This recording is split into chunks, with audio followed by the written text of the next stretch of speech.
യേശുക്രിസ്തുവിൻ്റെ പുനരാഗമനം അഥവാ മടങ്ങി വരവും അനുബന്ധ വിവക്ഷിത വിഷയങ്ങളും എന്ന ഒരു വിശാല വിഷയമാണ് നമ്മുടെ ചിന്തയ്ക്ക് ആസ്പദമായിട്ടുള്ളത്. ഒരു പരിമിത സമയം കൊണ്ട് സംക്ഷേപിക്കാവുന്ന വിധം ലളിതമല്ല അത് എന്ന് നിങ്ങൾക്കറിയാം. പക്ഷേ അനുപേക്ഷണീയങ്ങളായ ചില വസ്തുതകൾ ഉൾക്കൊള്ളിച്ചുകൊണ്ട് വളരെ ലളിതമായ ഒരു നിലയിൽ സങ്കീർണമായ ആ വിഷയം അവതരിപ്പിക്കാൻ പ്രാർത്ഥന പുരസ്സരം ഞാൻ ഇവിടെ നിൽക്കുന്നു. ആമുഖമായി ഒരു തിരുവചന ഭാഗം വായിച്ചുകൊണ്ട് നമുക്ക് ആരംഭിക്കാം. അതാണ് അതിൻ്റെ ഭംഗി. വിശുദ്ധ മത്തായിയുടെ സുവിശേഷം 23-ാം അധ്യായം 37, 38, 39 വാക്യങ്ങൾ നമുക്ക് വായിച്ചു കേൾക്കാം. മത്തായിയുടെ സുവിശേഷം 23-ന്റെ 37 മുതൽ 39 വരെ. യെരൂശലേമേ, യെരൂശലേമേ, പ്രവാചകന്മാരെ കൊല്ലുകയും നിന്റെ അടുക്കൽ അയച്ചിരിക്കുന്നവരെ കല്ലെറിയുകയും ചെയ്യുന്നവളെ, കോഴി തൻ്റെ കുഞ്ഞുങ്ങളെ ചിറകിൻ കീഴിൽ ചേർക്കും പോലെ നിന്റെ മക്കളെ ചേർത്തുകൊള്ളുവാൻ എനിക്ക് എത്ര വട്ടം മനസ്സായിരുന്നു. നിങ്ങൾക്കോ മനസ്സായില്ല. നിങ്ങളുടെ ഭവനം ശൂന്യമായി തീരും. കർത്താവിൻ്റെ നാമത്തിൽ വരുന്നവൻ അനുഗ്രഹിക്കപ്പെട്ടവൻ എന്ന് നിങ്ങൾ പറയുവോളം നിങ്ങൾ ഇനി എന്നെ കാണുകയില്ല എന്ന് ഞാൻ നിങ്ങളോട് പറയുന്നു. മതി. കർത്താവായ യേശുക്രിസ്തുവിൻ്റെ പുനരാഗമനം എന്ന ഒരു വിഷയം ബൈബിൾ വിശ്വാസികളായ യേശുക്രിസ്തുവിൻ്റെ അനുഗാമികളായ ആളുകൾ ലോകമെമ്പാടും അത്യാദരവോടെ പരിഗണിക്കുന്ന ഒരു വിഷയമാണ്. സഭ എന്ന വിസ്തൃത സൗധത്തിൽ ലോകമാസകലം വ്യാപരിച്ചു കിടക്കുന്ന ക്രിസ്തീയതയുടെ സത്യസന്ധരായ അനുഗാമികൾ മഹാഭൂരിപക്ഷം ആളുകളും വിശ്വസിക്കുന്നു, യേശുക്രിസ്തു മടങ്ങി വരും. സഭയ്ക്കുള്ളിൽ അങ്ങനെയാണ് അതിൻ്റെ പ്രതീക്ഷയെങ്കിൽ സഭയ്ക്ക് പുറത്ത്, ബൈബിളിന് പുറത്ത്, വിശ്വാസ സമൂഹത്തിൻ്റെ അപ്പുറത്ത്, ഭൗതിക ലോകത്ത് ഞങ്ങളെ ശ്രദ്ധിക്കുന്ന ബഹുമാന്യരായ സഹോദരങ്ങൾക്ക് സ്വാഭാവികമായി ഉന്നയിക്കാവുന്ന ഒരാശങ്കയുണ്ട്, സ്വാഭാവികമായി തോന്നാവുന്ന ഒരു സംശയമുണ്ട്. 2000 ആണ്ടുകൾക്കപ്പുറത്ത് ചരിത്രപ്രസിദ്ധമായ യഹൂദിയായിലെ ബേത്ലഹേമിൽ ജനിച്ച് പലസ്തീനിയായിലെ ഗലീലിയൻ മേഖലയിലുള്ള നസ്രത്തിൽ വളർന്ന് 33.5 വയസ്സുവരെ ജീവിച്ചിരുന്നു എന്ന് ബൈബിളിൽ പ്രതിപാദിക്കുന്ന, തദനന്തരം മരിച്ച, ഉയർത്തെഴുന്നേറ്റു എന്ന് ക്രൈസ്തവർ വിശ്വസിക്കുന്ന ഒരാൾ ഇനിയും മടങ്ങി വന്ന് ഒരു രാജ്യം സ്ഥാപിക്കുമെന്നൊക്കെ പറയുന്നതും അവിടുന്ന് വരുമെന്ന് ചിന്തിക്കുന്നതൊക്കെ തന്നെ ഒരു അന്ധവിശ്വാസമല്ലേ? ഇന്നും മനുഷ്യർ ഇതിനൊക്കെ പിന്നാലെയാണോ യാത്ര? തള്ളിക്കളയാവുന്ന ഒരു വിഷയമല്ലേ? ഇതൊക്കെ പ്രസംഗിച്ച ആളുകളെ എന്തിനാണ് നിങ്ങൾ വഴിതെറ്റിക്കുന്നത്? ആദ്യം പറയാം, ഞങ്ങൾ വഴിതെറ്റിക്കില്ല, വഴി നേരെയാക്കുകയേ ഉള്ളൂ. തെറ്റിദ്ധാരണ വേണ്ട. ഞങ്ങൾ ഉയർത്തുന്ന യേശുക്രിസ്തു വഴിയും സത്യവും ജീവനുമാണ്. വഴി തെറ്റിയ ചരിത്രമില്ല. യേശുവിനെ അനുഗമിച്ചവർ വഴി കണ്ടറിഞ്ഞ് യാത്ര ചെയ്ത ചരിത്രമേ ഉള്ളൂ. ഞാൻ സന്ദർഭവശാൽ ഒരു വസ്തുത ഓർക്കുന്നു, അത് ഇവിടെ പറയേണ്ട ഒരാവശ്യമുണ്ട്. ഏറ്റവും അടുത്ത കാലത്ത് കൈരളി ചാനലിൽ ഒരു ചർച്ചയ്ക്ക് ക്ഷണിക്കപ്പെട്ടു ഞാൻ. എനിക്കൊപ്പോൾ ഉള്ളത് 2 ജ്യോത്സ്യന്മാരാണ്. മറ്റൊരാൾ സന്ദീപ് ചൈതന്യ എന്ന ഒരു സ്വാമിയാണ്. ഇനിയുമുള്ളതൊരു മുൻ നക്സലൈറ്റ് ഫിലിപ്പം പ്രസാദ് സാറാണ്. അങ്ങനെയുള്ളൊരു നിരയിലാണ് ഞാനും ഉൾപ്പെട്ടത്. വിഷയം അന്ധവിശ്വാസം എന്താണ്? അന്ധവിശ്വാസത്തെക്കുറിച്ചുള്ള ചോദ്യങ്ങൾ ഉരുത്തിരിഞ്ഞു. എനിക്കൊന്ന് 2 ആഴ്ചക്കുള്ളിൽ അതിൻ്റെ ടെലികാസ്റ്റിംഗ് നടത്തും. അത് കാണാൻ ചിലതുണ്ട്, നിങ്ങളത് കാണണം. ഞായറാഴ്ചയും ശനിയാഴ്ചയും രാത്രി 8 മണി നേരത്താണ് അതിൻ്റെ ടെലികാസ്റ്റിംഗ് എന്ന് തോന്നുന്നു. ഒരാഴ്ച കൂടി കഴിയും. ഞാനവിടെ പറഞ്ഞൊരു കാര്യം, ശ്രീ ജോൺ ബ്രിട്ടാസ് ചോദിച്ചൊരു ചോദ്യമുണ്ട്. ക്രിസ്ത്യാനിറ്റിയും ജ്യോത്സ്യന്മാരുടെ വിശ്വാസം പോലെ തന്നെയല്ലേ വ്യത്യാസം ഉണ്ടാവും? അതും ചെറിയ ജ്യോത്സ്യന്മാരല്ല, സിനിമാ താരങ്ങൾക്കൊക്കെ ഭാഗ്യത്തിൻ്റെ ഭാഗതയങ്ങളെ നിർണ്ണയിക്കുന്ന മിനിറ്റിന് വിലയുള്ള ആളുകളാണ് വന്നിരിക്കുന്നത്. അത്തരത്തിൽ ഉള്ള ആ വിജ്ഞാനത്തെക്കുറിച്ചോ അതിൻ്റെ ആഴങ്ങളെക്കുറിച്ചോ കാര്യമായ അറിവുള്ള ഒരാളുമല്ല ഞാൻ. അതുകൊണ്ട് ജ്യോതിഷത്തിൻ്റെയോ ശരി തെറ്റുകളെക്കുറിച്ച് പറയാനും എനിക്ക് അറിവില്ല, ആഗ്രഹവുമില്ല. പക്ഷെ എനിക്ക് നേരെ ഉന്നയിച്ച ആ ഒരു ചോദ്യമുണ്ട്. ഒരു വിശ്വാസ സംഹിത എന്ന നിലയിൽ ക്രിസ്ത്യാനിത്വവും ലോകത്തോട് അറിയിച്ചത് അശാസ്ത്രീയ വസ്തുതകളല്ലേ? ക്രിസ്തീയത ലോകത്ത് പറഞ്ഞു കൊടുത്തത് അന്ധവിശ്വാസമല്ലേ? ഞാൻ പറഞ്ഞു അല്ല. എവിടെ ക്രിസ്ത്യാനിത്വം വളർന്നുവോ അവിടെ മനുഷ്യൻ അക്ഷരത്തിന്റെ വെളിച്ചം കണ്ടു. എവിടെ ക്രിസ്ത്യാനിത്വം വളർന്നുവോ അവിടെ മനുഷ്യൻ മനുഷ്യനായി ചിന്തിക്കാൻ ആരംഭിച്ചു. ക്രിസ്ത്യാനിത്വം വളർന്ന ഇടങ്ങളിലേക്ക് നിങ്ങൾ കണ്ണു തുറന്നു നോക്കണം. അവിടെ വളർന്നത് മാജിക്കുകാരല്ല, മാന്ത്രികന്മാരോ മന്ത്രവാദികളോ അല്ല. ക്രിസ്ത്യാനിത്വം വളർന്നെടുത്ത് വളർന്നത് ഐസക് ന്യൂട്ടന്മാരാണ്. ക്രിസ്ത്യാനിത്വം വളർന്നെടുത്ത് വളർന്നത് ആൽബർട്ട് ഐൻസ്റ്റീൻമാരാണ്. ക്രിസ്ത്യാനിത്വം വളർന്നെടുത്ത് വളർന്നത് വില്യം ഷേക്സ്പിയർമാരാണ്. ക്രിസ്ത്യാനിത്വം വളർന്നെടുത്ത് വളർന്നത് ആൽബർട്ട് ഐൻസ്റ്റീനും വില്യം ഷേക്സ്പിയറും ജോൺ കീറ്റ്സുമൊക്കെയാണ്, ജോൺ മിൽട്ടന്മാരാണ്. ക്രിസ്ത്യാനിത്വം ഉലകത്തിന്റെ ഏത് മണ്ഡലത്തിൽ പോയോ അവിടെയൊക്കെ ശാസ്ത്രവും സാഹിത്യവും വളർന്നു. അവിടെയൊക്കെ അക്ഷരത്തിന്റെ വെളിച്ചം ലോകം കണ്ടു. അവിടെയൊക്കെ ശാസ്ത്ര സാങ്കേതിക വിദ്യകൾ പുരോഗമിച്ചു. അവിടെയൊക്കെ കമ്പ്യൂട്ടർവൽകൃതമായ പുതുലോകത്തിന്റെ പുത്തൻ മാറ്റങ്ങളെ കൂടി ഉൾക്കൊള്ളുവാൻ ലോകം പഠിച്ചു. അതുകൊണ്ട് ഞങ്ങൾ വിളിച്ചു പറയും ക്രിസ്ത്യാനിത്വം ഉലകത്തിന്റെ വിമോചനത്തിന്റെ ശബ്ദം. ബൈബിൾ മനുഷ്യരാശിയുടെ മുഴുവൻ വെളിച്ചത്തിന്റെ ശബ്ദം. ബൈബിൾ മനുഷ്യരാശിയെ മുഴുവൻ ദൈവത്തിങ്കിൽ ഘടിപ്പിച്ച പരമപ്രധാനിയായ യേശുക്രിസ്തുവിന്റെ ആത്യന്തിക വചനം. അതുകൊണ്ട് ഈ വചനത്തിന്റെ കാതലായ സന്ദേശം ഇങ്ങനെ ഉദ്ധരിച്ചുകൊണ്ട് ഞങ്ങൾ ആരംഭിക്കട്ടെ. മറ്റൊരുവരിലും രക്ഷയില്ല. നാം രക്ഷിക്കപ്പെടുവാൻ ആകാശത്തിന് കീഴിൽ മനുഷ്യരുടെ ഇടയിൽ നൽകപ്പെട്ട വേറെ ഒരു നാമവും ഇല്ല. ഹല്ലേലൂയ. ഇൻക എന്നും മായൻ സംസ്കാരമെന്നുമൊക്കെ അറിയപ്പെട്ട അമേരിക്കൻ ഐക്യനാടുകൾ അന്നത് അമേരിക്കയൊന്നുമല്ല. അവിടേക്ക് പ്രാണരക്ഷാർത്ഥം കുടിയേറിയ കൊളംബസ് ചെല്ലുമ്പോൾ കാണുന്ന കാഴ്ച ഉരുക്കുമുട്ടിക്കൊണ്ട് പരസ്പരം ഏറ്റുമുട്ടി മരിക്കുന്ന മായൻ സംസ്കാരത്തിന്റെ പ്രാകൃതരായ അമേരിക്കൻ ജനത. കൂർമനയുള്ള കമ്പുകൊണ്ട് മൃഗങ്ങളെ വേട്ടയാടി കഴിയും പോലെ മനുഷ്യനെ മെയ്ത് ചോര കുടിക്കുന്ന കിരാതന്മാരായ ആളുകൾ. വസ്ത്രധാരണമില്ല. കിഴങ്ങ് ചുട്ടുനിന്നും പ്രാകൃത ജീവിതത്തോട് ഇടപഴകിയും പരസ്പരം ഏറ്റുമുട്ടിയും കലകിച്ചും മൃഗതുല്യമായ ജീവിതം നയിക്കുന്ന ജനതയെ ഞങ്ങൾ ബൈബിൾ പഠിപ്പിച്ചപ്പോൾ കാലമധികം കഴിയും മുമ്പ് നാടിന് മാറ്റമുണ്ടായി, രാജ്യത്തിന് മാറ്റമുണ്ടായി, സ്ഥിതിഗതികൾക്ക് മാറ്റമുണ്ടായി. ആ രാജ്യത്തിൽ അധപ്പതനമൊക്കെ ഉണ്ടായി കാണും. 1ഉം 2ഉം ലോകമഹായുദ്ധങ്ങൾക്ക് മുമ്പൊന്നും ഇത്തരം അധപ്പതനമൊന്നും അവിടെ ഉണ്ടായില്ല. 1ഉം 2ഉം ലോകമഹായുദ്ധങ്ങൾക്ക് ശേഷമുണ്ടായ നൂതന രാഷ്ട്രീയ പ്രവണതകൾ ആ നാടിന്റെ സാംസ്കാരിക ധാർമ്മികമായ മുന്നേറ്റങ്ങൾക്ക് തടസ്സം വെച്ചെങ്കിലും ഞങ്ങൾ പഠിപ്പിച്ച ബൈബിളും ഞങ്ങൾ ഉപദേശിച്ച യേശുക്രിസ്തുവിന്റെ സുവിശേഷവും ആ മണ്ണിൽ വിതച്ച വചനത്തിന്റെ വിത്ത് ഒരു വടവൃക്ഷമായി വളർന്നു പന്തലിച്ചപ്പോൾ ലോകത്ത് തന്നെ സംസ്കാര സമ്പന്നമായ മനുഷ്യാവകാശങ്ങളെ കുറിച്ച് ബോധമുള്ള ഒരു ജനസമൂഹം അവിടെ രൂപപ്പെട്ടു. ലോകത്തിന്റെ എല്ലാ ഇടങ്ങളിലും ഞങ്ങൾക്ക് ഇവിടെ സ്വാതന്ത്ര്യം കിട്ടിയോ അവിടെയൊക്കെ മനുഷ്യൻ വെളിച്ചം കണ്ടു. എല്ലാ അർത്ഥത്തിലും വെളിച്ചം. ഹല്ലേലൂയ. ഇന്ത്യയിൽ സതി നിരോധിക്കപ്പെട്ടു. സതി നിരോധിക്കപ്പെടും മുമ്പ് ഇന്ത്യയിലെ അവസ്ഥാവിശേഷം എന്താ? പലപ്പോഴും സതിയുടെ നിരോധനത്തെക്കുറിച്ചുള്ള പഠനങ്ങളിൽ രാജാറാം മോഹൻ റോയുടെ പേര് മാത്രമാണ് നമ്മൾ കേൾക്കുന്നത്. പക്ഷേ ഗാന്ധിജി വെടിവെച്ചു കൊന്ന നാഥുറാം വിനായക് ഗോഡ്സെയുണ്ട്. ഞാൻ ഗോഡ്സെയുടെ ഗ്രാമങ്ങളിലൊക്കെ പോയി പഠനം നടത്തുവാൻ അവസരം ലഭിച്ച ഒരനുഭവം എനിക്കുണ്ട്. ചിത്പവൻ ബ്രാഹ്മൺ എന്നറിയപ്പെടുന്ന സമൂഹത്തിലെ ഉന്നത നിലവാരമുള്ള വലിയ ആഢ്യത്വ ബോധം സൂക്ഷിക്കുന്ന ആ കുലത്തിൽ പിറന്ന നാഥുറാം വിനായക് ഗോഡ്സെ. ഗോഡ്സെ നമുക്ക് ദുഃഖവും വേദനയുമാണ് ഉലകത്ത് നൽകിയതെങ്കിൽ അതേ ഗോഡ്സെയുടെ കുടുംബത്തിൽ പിറന്ന, അതേ ഗോഡ്സെയുടെ പാരമ്പര്യത്തിൽ പിറന്ന, അതേ ഗോഡ്സെയുടെ ജാതിയിൽ പിറന്ന ചിത്പവൻ ബ്രാഹ്മണ കുലത്തിൽ നിന്ന് യേശുവിനെ രക്ഷിതാവായി സ്വീകരിച്ചൊരു മാന്യ വനിതാരത്നമുണ്ടായിരുന്നു, പണ്ഡിത രമാബായി.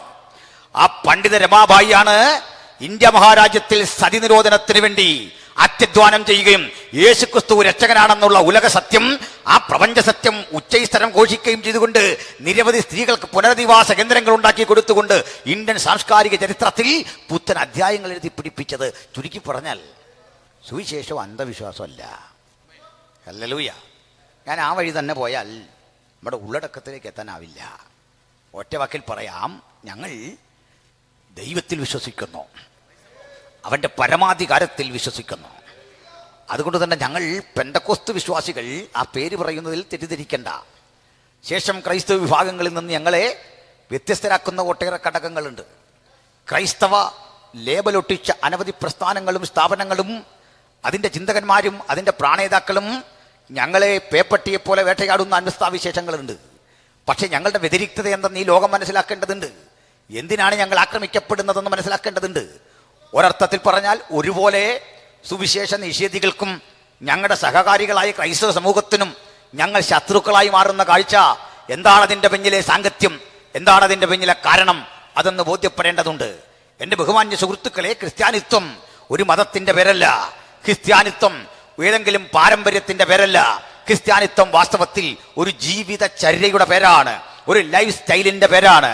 ആ ലൈഫ് സ്റ്റൈൽ എന്തെന്ന് ഞങ്ങൾ ഉലകത്തോട് വിളിച്ചു പറയാ. ഈ പ്രപഞ്ചത്തിന് മുഴുവൻ കാരണഭൂതനായ ഒരു നാഥൻ, ഈ പ്രപഞ്ചം മുഴുവൻ ഒരുവനാൽ ഉളവാക്കപ്പെട്ടു, ഒരു ദൈവം ഈ പ്രപഞ്ചത്തിന്റെ പിന്നിൽ നിലകൊള്ളുന്നു എന്ന ഏക സത്യ ദൈവ വിശ്വാസമാണ് ഞങ്ങളുടെ വിശ്വാസത്തിന്റെ അടിസ്ഥാനം. ദൈവം ഒരുവനാണെന്നുള്ള വിശ്വാസം, മനുഷ്യരാശി ഒരു മാതാപിതാക്കളാൽ ജനിച്ചു വളർത്തപ്പെട്ടവരാണെന്നുള്ള വിശ്വാസം, ഒരു സൂര്യന് കീഴെ, ഒരു ചന്ദ്രന് കീഴെ, ഒരു പ്രപഞ്ചത്തിൽ, ഒരു സമുദ്രത്തിൽ മനുഷ്യജാതി ഏകം ഏകം ഏകം എന്ന് വിളിച്ചു പറഞ്ഞുകൊണ്ട് മനുഷ്യൻ മനുഷ്യനായിരിക്കണമെന്ന ഉത്കൃഷ്ടവും ഉദാത്തവുമായ ബോധം ജനഹൃദയങ്ങളെ പഠിപ്പിക്കുവാൻ ദൈവത്താൽ നിയോഗിക്കപ്പെട്ട ഒരു സമൂഹം. അതുകൊണ്ട് ഞങ്ങൾ വിശ്വസിക്കുന്ന ദൈവം ഏതെങ്കിലും സ്ഥലത്തിനോ കാലത്തിനോ വിധേയമല്ല. സ്ഥലകാല സീമകൾക്ക് അതീതനായ, ആത്യന്തികനായ, സനാതനനായ, സത്യസന്ധനായ, എന്നേക്കും നിലകൊള്ളുന്ന, സർവ്വവ്യാപിയായ, അടുത്തുകൂടാത്ത വെളിച്ചത്തിൽ വസിക്കുന്ന, മനുഷ്യരാരും കണ്ടിട്ടില്ലാത്ത, കാണാൻ സാധ്യമല്ലാത്ത, ആരാധ്യനായ ഒരേ ഒരുവനെന്ന് ഉലകത്തോട് വിളിച്ചു പറയുന്ന മാർഗമാണ് യേശുക്രിസ്തുവിന്റെ സുവിശേഷത്തിന്റെ മാർഗമെങ്കിൽ ആ യേശുവിനെ കണ്ടെത്തി നമുക്ക് ഒരേ സ്വരത്തിൽ, ഒരേ ശബ്ദത്തിൽ അതിന്റെ കാതലായ സാരാംശം ഒരിക്കൽ കൂടി ആവർത്തിക്കാം. മറ്റൊരുത്തലും രക്ഷയില്ല. നാം രക്ഷിക്കപ്പെടുവാൻ ആകാശത്തിന് കീഴിൽ മനുഷ്യരുടെ ഇടയിൽ നൽകപ്പെട്ട ഒരേ ഒരു നാമം കർത്താവായ യേശുക്രിസ്തുവിന്റെ നാമം. ഹല്ലേലൂയ. അതുകൊണ്ട് 2000 ആണ്ടുകൾക്കപ്പുറത്ത് മരിച്ചു മൺമറഞ്ഞ ഒരാൾ ഉയർത്തെഴുന്നേറ്റു എന്ന് ക്രിസ്ത്യാനികൾ വിശ്വസിക്കുന്ന ഒരാൾ മടങ്ങി വന്ന് ഒരു രാജ്യം സ്ഥാപിക്കും എന്നൊക്കെ പറഞ്ഞാൽ അതൊരു ഭോഷത്വമല്ലേ? പക്ഷെ ഒരു കാര്യം ശ്രദ്ധിച്ചോ, എങ്കിൽ ഈ പൊതുസമൂഹം ഇതൊരു ഭോഷത്വമായി തള്ളിക്കളഞ്ഞാൽ പോരെ. ഒരു ഭോഷ്ക്ക് പറയുന്നതിന് എന്തിനാ ഉപദ്രവിക്കുന്നത്? എന്തിനാ കല്ലെറിയുന്നത്? എന്താ ഞങ്ങളെ ഭയം? എന്താണ് ഈ മാർഗത്തോട് ഇത്ര വിരോധം? ഒരു ഭോഷ്ക്ക് പറയുന്നു എന്ന് കരുതി മുൻകൂർ ജാമ്യം തന്ന് വെറുതെ വിട്ടാൽ പോരെ? 2000 ആണ്ടുകൾ കൊണ്ട് ഞങ്ങൾ ഈ പ്രസംഗിച്ച പ്രസംഗത്തിന്റെ പിന്നിൽ, ഈ ആശയത്തിന്റെ പിന്നിൽ അണിചേരാൻ 1-2 പേരല്ല ഉണ്ടായത്. ഹല്ലേലൂയ. ഞാൻ പലപ്പോഴും ആലങ്കാരികമായിട്ട് ഇങ്ങനെ പറയാറുണ്ട്. യേശു ഇഹലോകത്തിൽ പ്രസംഗിച്ചപ്പോൾ യേശുവിന്റെ പ്രസംഗം കേട്ട് ആകർഷിക്കപ്പെട്ടു വന്നത് ബേസൈദ കടൽക്കരയിലെ മീൻ പെറുക്കിയും മീൻ പിടിച്ചും ഉപജീവനം കഴിക്കുന്ന ഒരു പറ്റം സാധുക്കൾ. യേശുവിന്റെ പ്രസംഗം കേട്ട അനവധി ആളുകൾ ആകർഷ്ടരായി. അതിൽ വലിയ വക്കീലന്മാരൊക്കെ ഉണ്ട്, നിക്കോദിമോസിനെ പോലെയുള്ള പ്രഗത്ഭന്മാർ, കരുത്തുറ്റ അനവധി ആളുകൾ ഉണ്ടെങ്കിലും യേശു അവരെ ആരെയും അല്ല തിരഞ്ഞെടുത്തത്. 70 ശിഷ്യന്മാർ യേശുവിനുണ്ടായിരുന്നു. ആ 70 ശിഷ്യന്മാരിൽ 12 പേരെ തിരഞ്ഞെടുത്തു. ആ 12 പേരെ കണ്ടിട്ട് യഹൂദമതവും അക്കാലഘട്ടത്തിലെ മറ്റ് പരീശപ്രമാണികളും ഒക്കെ ചിന്തിച്ചു. റോമൻ മതത്തിന്റെ ചിന്തകന്മാരും റോമൻ ഭരണകൂടവും ചിന്തിച്ചു, യേശു എന്ന ഈ മനുഷ്യനെ ഞങ്ങൾ വകവരുത്തുന്നതോടുകൂടെ ഈ മാർഗം ഇവിടെ തീർന്നു കിട്ടും. ആ ചിന്തിച്ചതിൽ യുക്തിയുടെ പിൻബലമുണ്ടായിരുന്നു. ആ ചിന്തിച്ചതിൽ ശാസ്ത്രീയ വിശകലനമുണ്ടായിരുന്നു. എന്താണ് കാരണം? യേശു എന്നൊരു മനുഷ്യൻ, പാർക്കാൻ ഇടമില്ലാത്തവൻ, സഞ്ചരിക്കാൻ ഒരു കഴുത സ്വന്തമില്ലാത്തവൻ, ഒരു കാള പോലും കഴുതയോ കാളയോ കുതിരയോ സ്വന്തമില്ലാത്ത, കയ്യിൽ ഒരു പിടി നാണയമില്ലാത്ത ഒരു സാധാരണക്കാരൻ.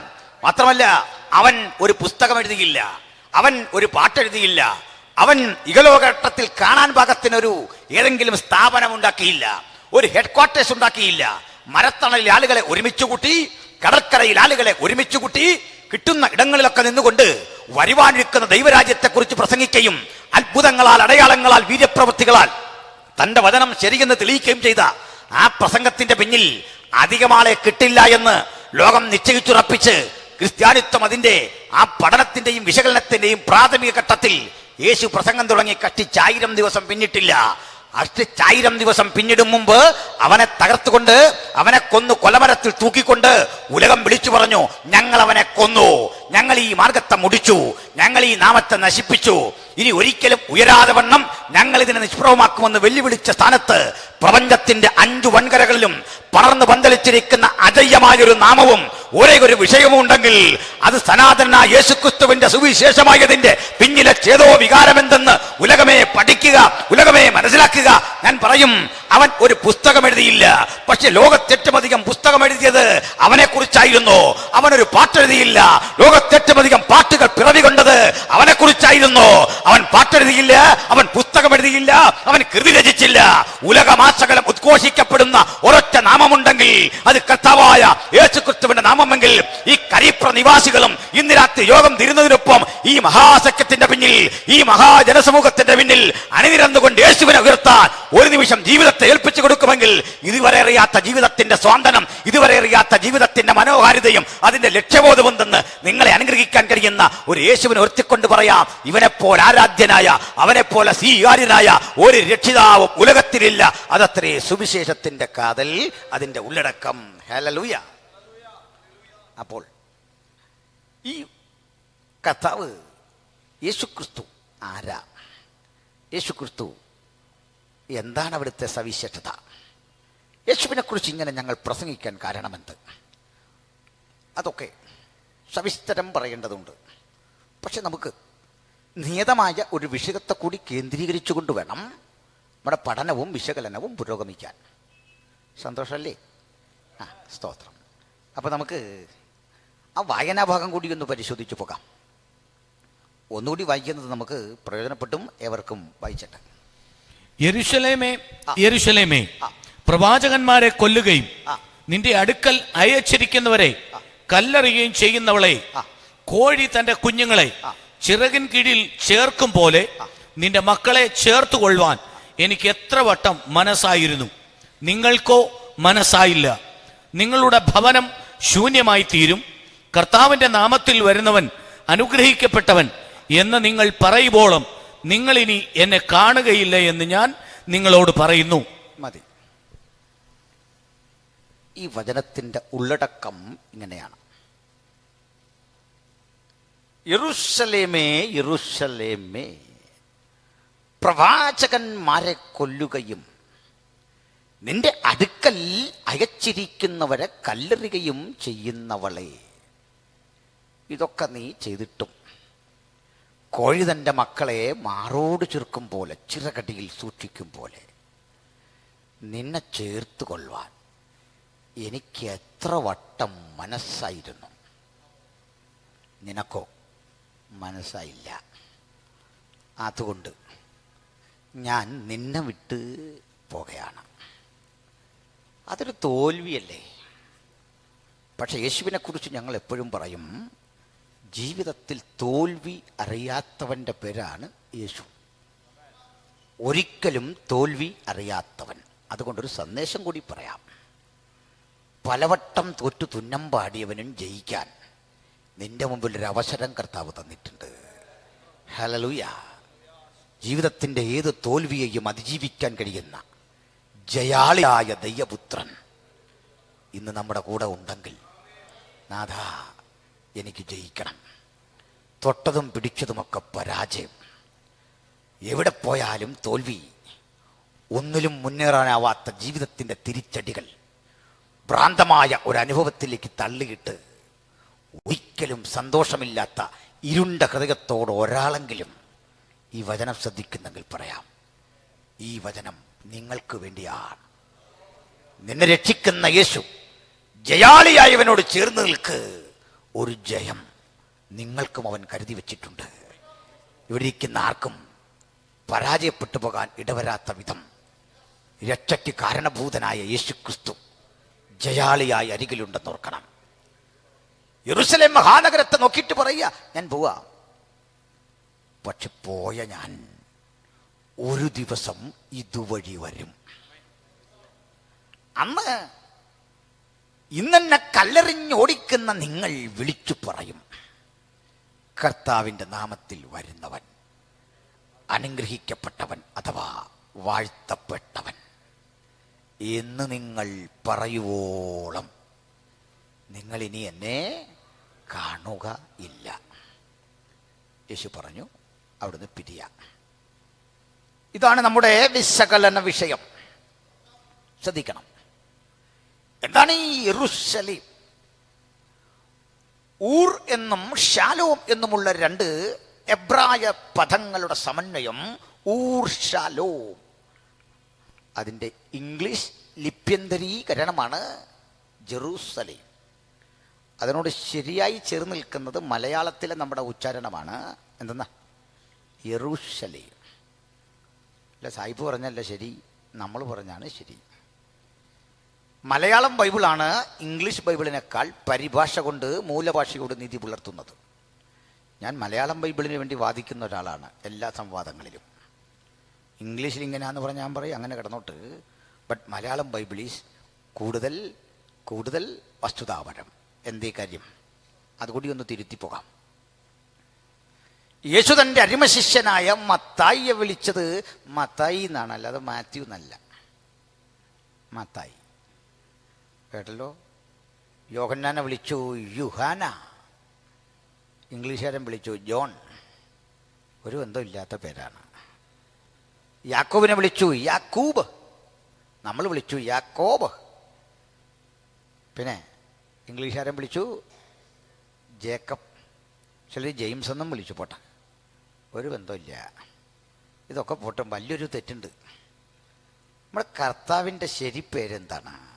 ശരിയായിട്ട് യേശുവിനെ വിളിക്കേണ്ടത് യഹശ്വ. എങ്ങനെയാണ്ട്?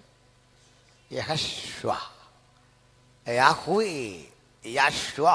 രണ്ട് എബ്രായ പദങ്ങൾ ചേരണം. യാഹ്വേ, യാശ്വ.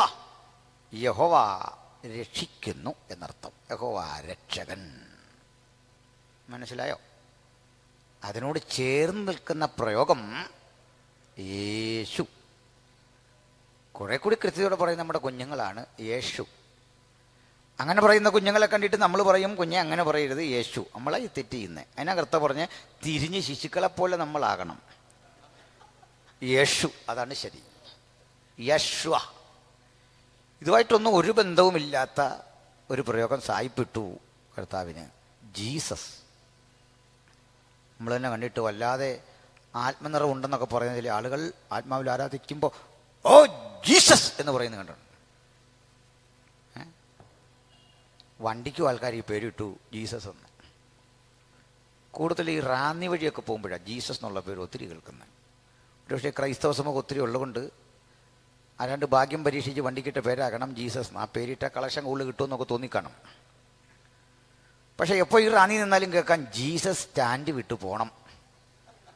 നേരത്തെ കാലത്ത് ചെല്ലത്തില്ല, മറ്റു വണ്ടിക്കെല്ലാം പാര. ചുരുക്കത്തിൽ ഈ പേര് നീ ഇടാതിരിക്കല്ലേ ഭംഗി. പോട്ടെ, അപ്പൊ നമുക്ക് ഊർശാലോമിലേക്ക് വരാം. ഊറെന്നും ഷാലോമെന്നും പേരായിട്ടുള്ള രണ്ട് പദങ്ങളുടെ സമന്വയം ഊർശാലോം. സമാധാനത്തിൻ്റെ പട്ടണം എന്നർത്ഥം. ഊര പട്ടണം, ഷാലോം സമാധാനം. അറബിക്കിലെ സലാമാണ്, ഹീബ്രുവിലെ ഷാലോം. പോട്ടെ, സമാധാനത്തിൻ്റെ പട്ടണം എന്നർത്ഥമുണ്ട്. പക്ഷെ പ്രബലങ്ങളായ 50-ൽ പരം യുദ്ധങ്ങൾ, സ്ത്രീകളും പിഞ്ചോമനകളും വയോവൃദ്ധന്മാരും നിരവധി വീണു മരിച്ച സ്ഥലം, ആയിരക്കണക്കിന് പടയാളികളുടെ ചോര ചിന്തിയ മണ്ണ്, അശുർബാനിപ്പാളും പ്രസിദ്ധനായ നെബുക്കദ്നേസറും പിൽക്കാലഘട്ടത്തിൽ അലക്സാണ്ടർ ദ ഗ്രേറ്റും ഭാരതന്മാരായ റോമൻ പടയാളികളും പലയാവർത്തി അടിച്ച് തകർത്തു നാമാവശേഷമാക്കിയ മണ്ണ്, അലക്സാണ്ടറെ പോലെയുള്ള പ്രഗത്ഭന്മാരുടെ തേരോട്ടങ്ങൾ പലയാവർത്തി നടന്ന മണ്ണ്, ഓട്ടോമൻ തുർക്കികളും ഒടുവിൽ ബ്രിട്ടീഷുകാരുമൊക്കെ ആധിപത്യം ചെലുത്തിയ മണ്ണ്, അങ്ങനെ ലോകമാശകലം ഇന്നോളമുള്ള മനുഷ്യരാശിയുടെ ചരിത്രത്തിൽ ചോരയുടെ കറവല്ലാതെ പുരണ്ട മണ്ണ്, ചരിത്രത്തിൽ ചോര പുതച്ചുറങ്ങുന്ന മണ്ണ്, അതാണ് ഊർശാലോം എന്ന ജെറുസലേം. ആ ജെറുസലേമിൽ അല്പകാലത്തേക്കെങ്കിലും സമാധാനമുണ്ടായിരുന്നെങ്കിൽ അത് ദാവീദ് ഭരിച്ച ഏതാനും വർഷങ്ങളാണ്.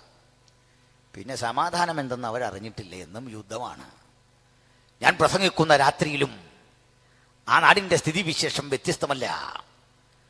ആ നാടിലെ ആളുകളുടെ ജീവിതാവസ്ഥ, കൂടെ പാർക്കുന്ന പാലസ്തീനിയൻ അഭയാർത്ഥികളുടെയും മറ്റും ജീവിതാവസ്ഥ ദുസ്സഹമാണ്. തോക്കിന്റെ ഗർജനം, സദാ ചോരച്ചൊരിച്ചിൽ, മിസൈലുകളുടെ ആക്രമണം, ഷെല്ലാക്രമണങ്ങൾ, പതിവായി സ്ത്രീകളും പിഞ്ചോമനകളും പടയാളികളും സൈനിക മേധാവികളും ഒക്കെ മരിക്കുന്ന ഇടം, എന്നും പ്രശ്നാധിഷ്ഠിതമായ ചരിത്രത്തിലെ ഏറ്റവും വലിയ തർക്കഭൂമി. ചരിത്രത്തിൽ ഏറ്റവും വലിയ തർക്കഭൂമി എക്കാലഘട്ടത്തിൽ യെരൂശലേമായിരുന്നു. ലോക രാഷ്ട്രീയത്തെ രണ്ട് ശാക്തിക ചേരികളായി വെട്ടിപ്പിളരാൻ പാകത്തിനുള്ള രാഷ്ട്രീയ ചിന്തകളുടെ വിദ്വേഷ ചിന്തകളുടെ ബീജം വീണുകിടക്കുന്ന സ്ഥലമാണ് യെരൂശലേം എന്ന് പറയുക. ആ യെരൂശലേമിനെ പ്രസിദ്ധമാക്കുന്ന ഘടകം എന്താണ്? യെരൂശലേം ഏറ്റവും പ്രസിദ്ധമായത് അവിടെ നിലയുറപ്പിച്ചിട്ടുള്ള ഒരു ദേവാലയത്തെ ആസ്പദമാക്കിക്കൊണ്ടാണ്. ആ ദേവാലയത്തെക്കുറിച്ച് നിങ്ങൾക്കറിയാം, യെരൂശലേം ദേവാലയം. ആ ദേവാലയത്തിന്റെ പ്രത്യേകത നിങ്ങൾക്കറിയാം.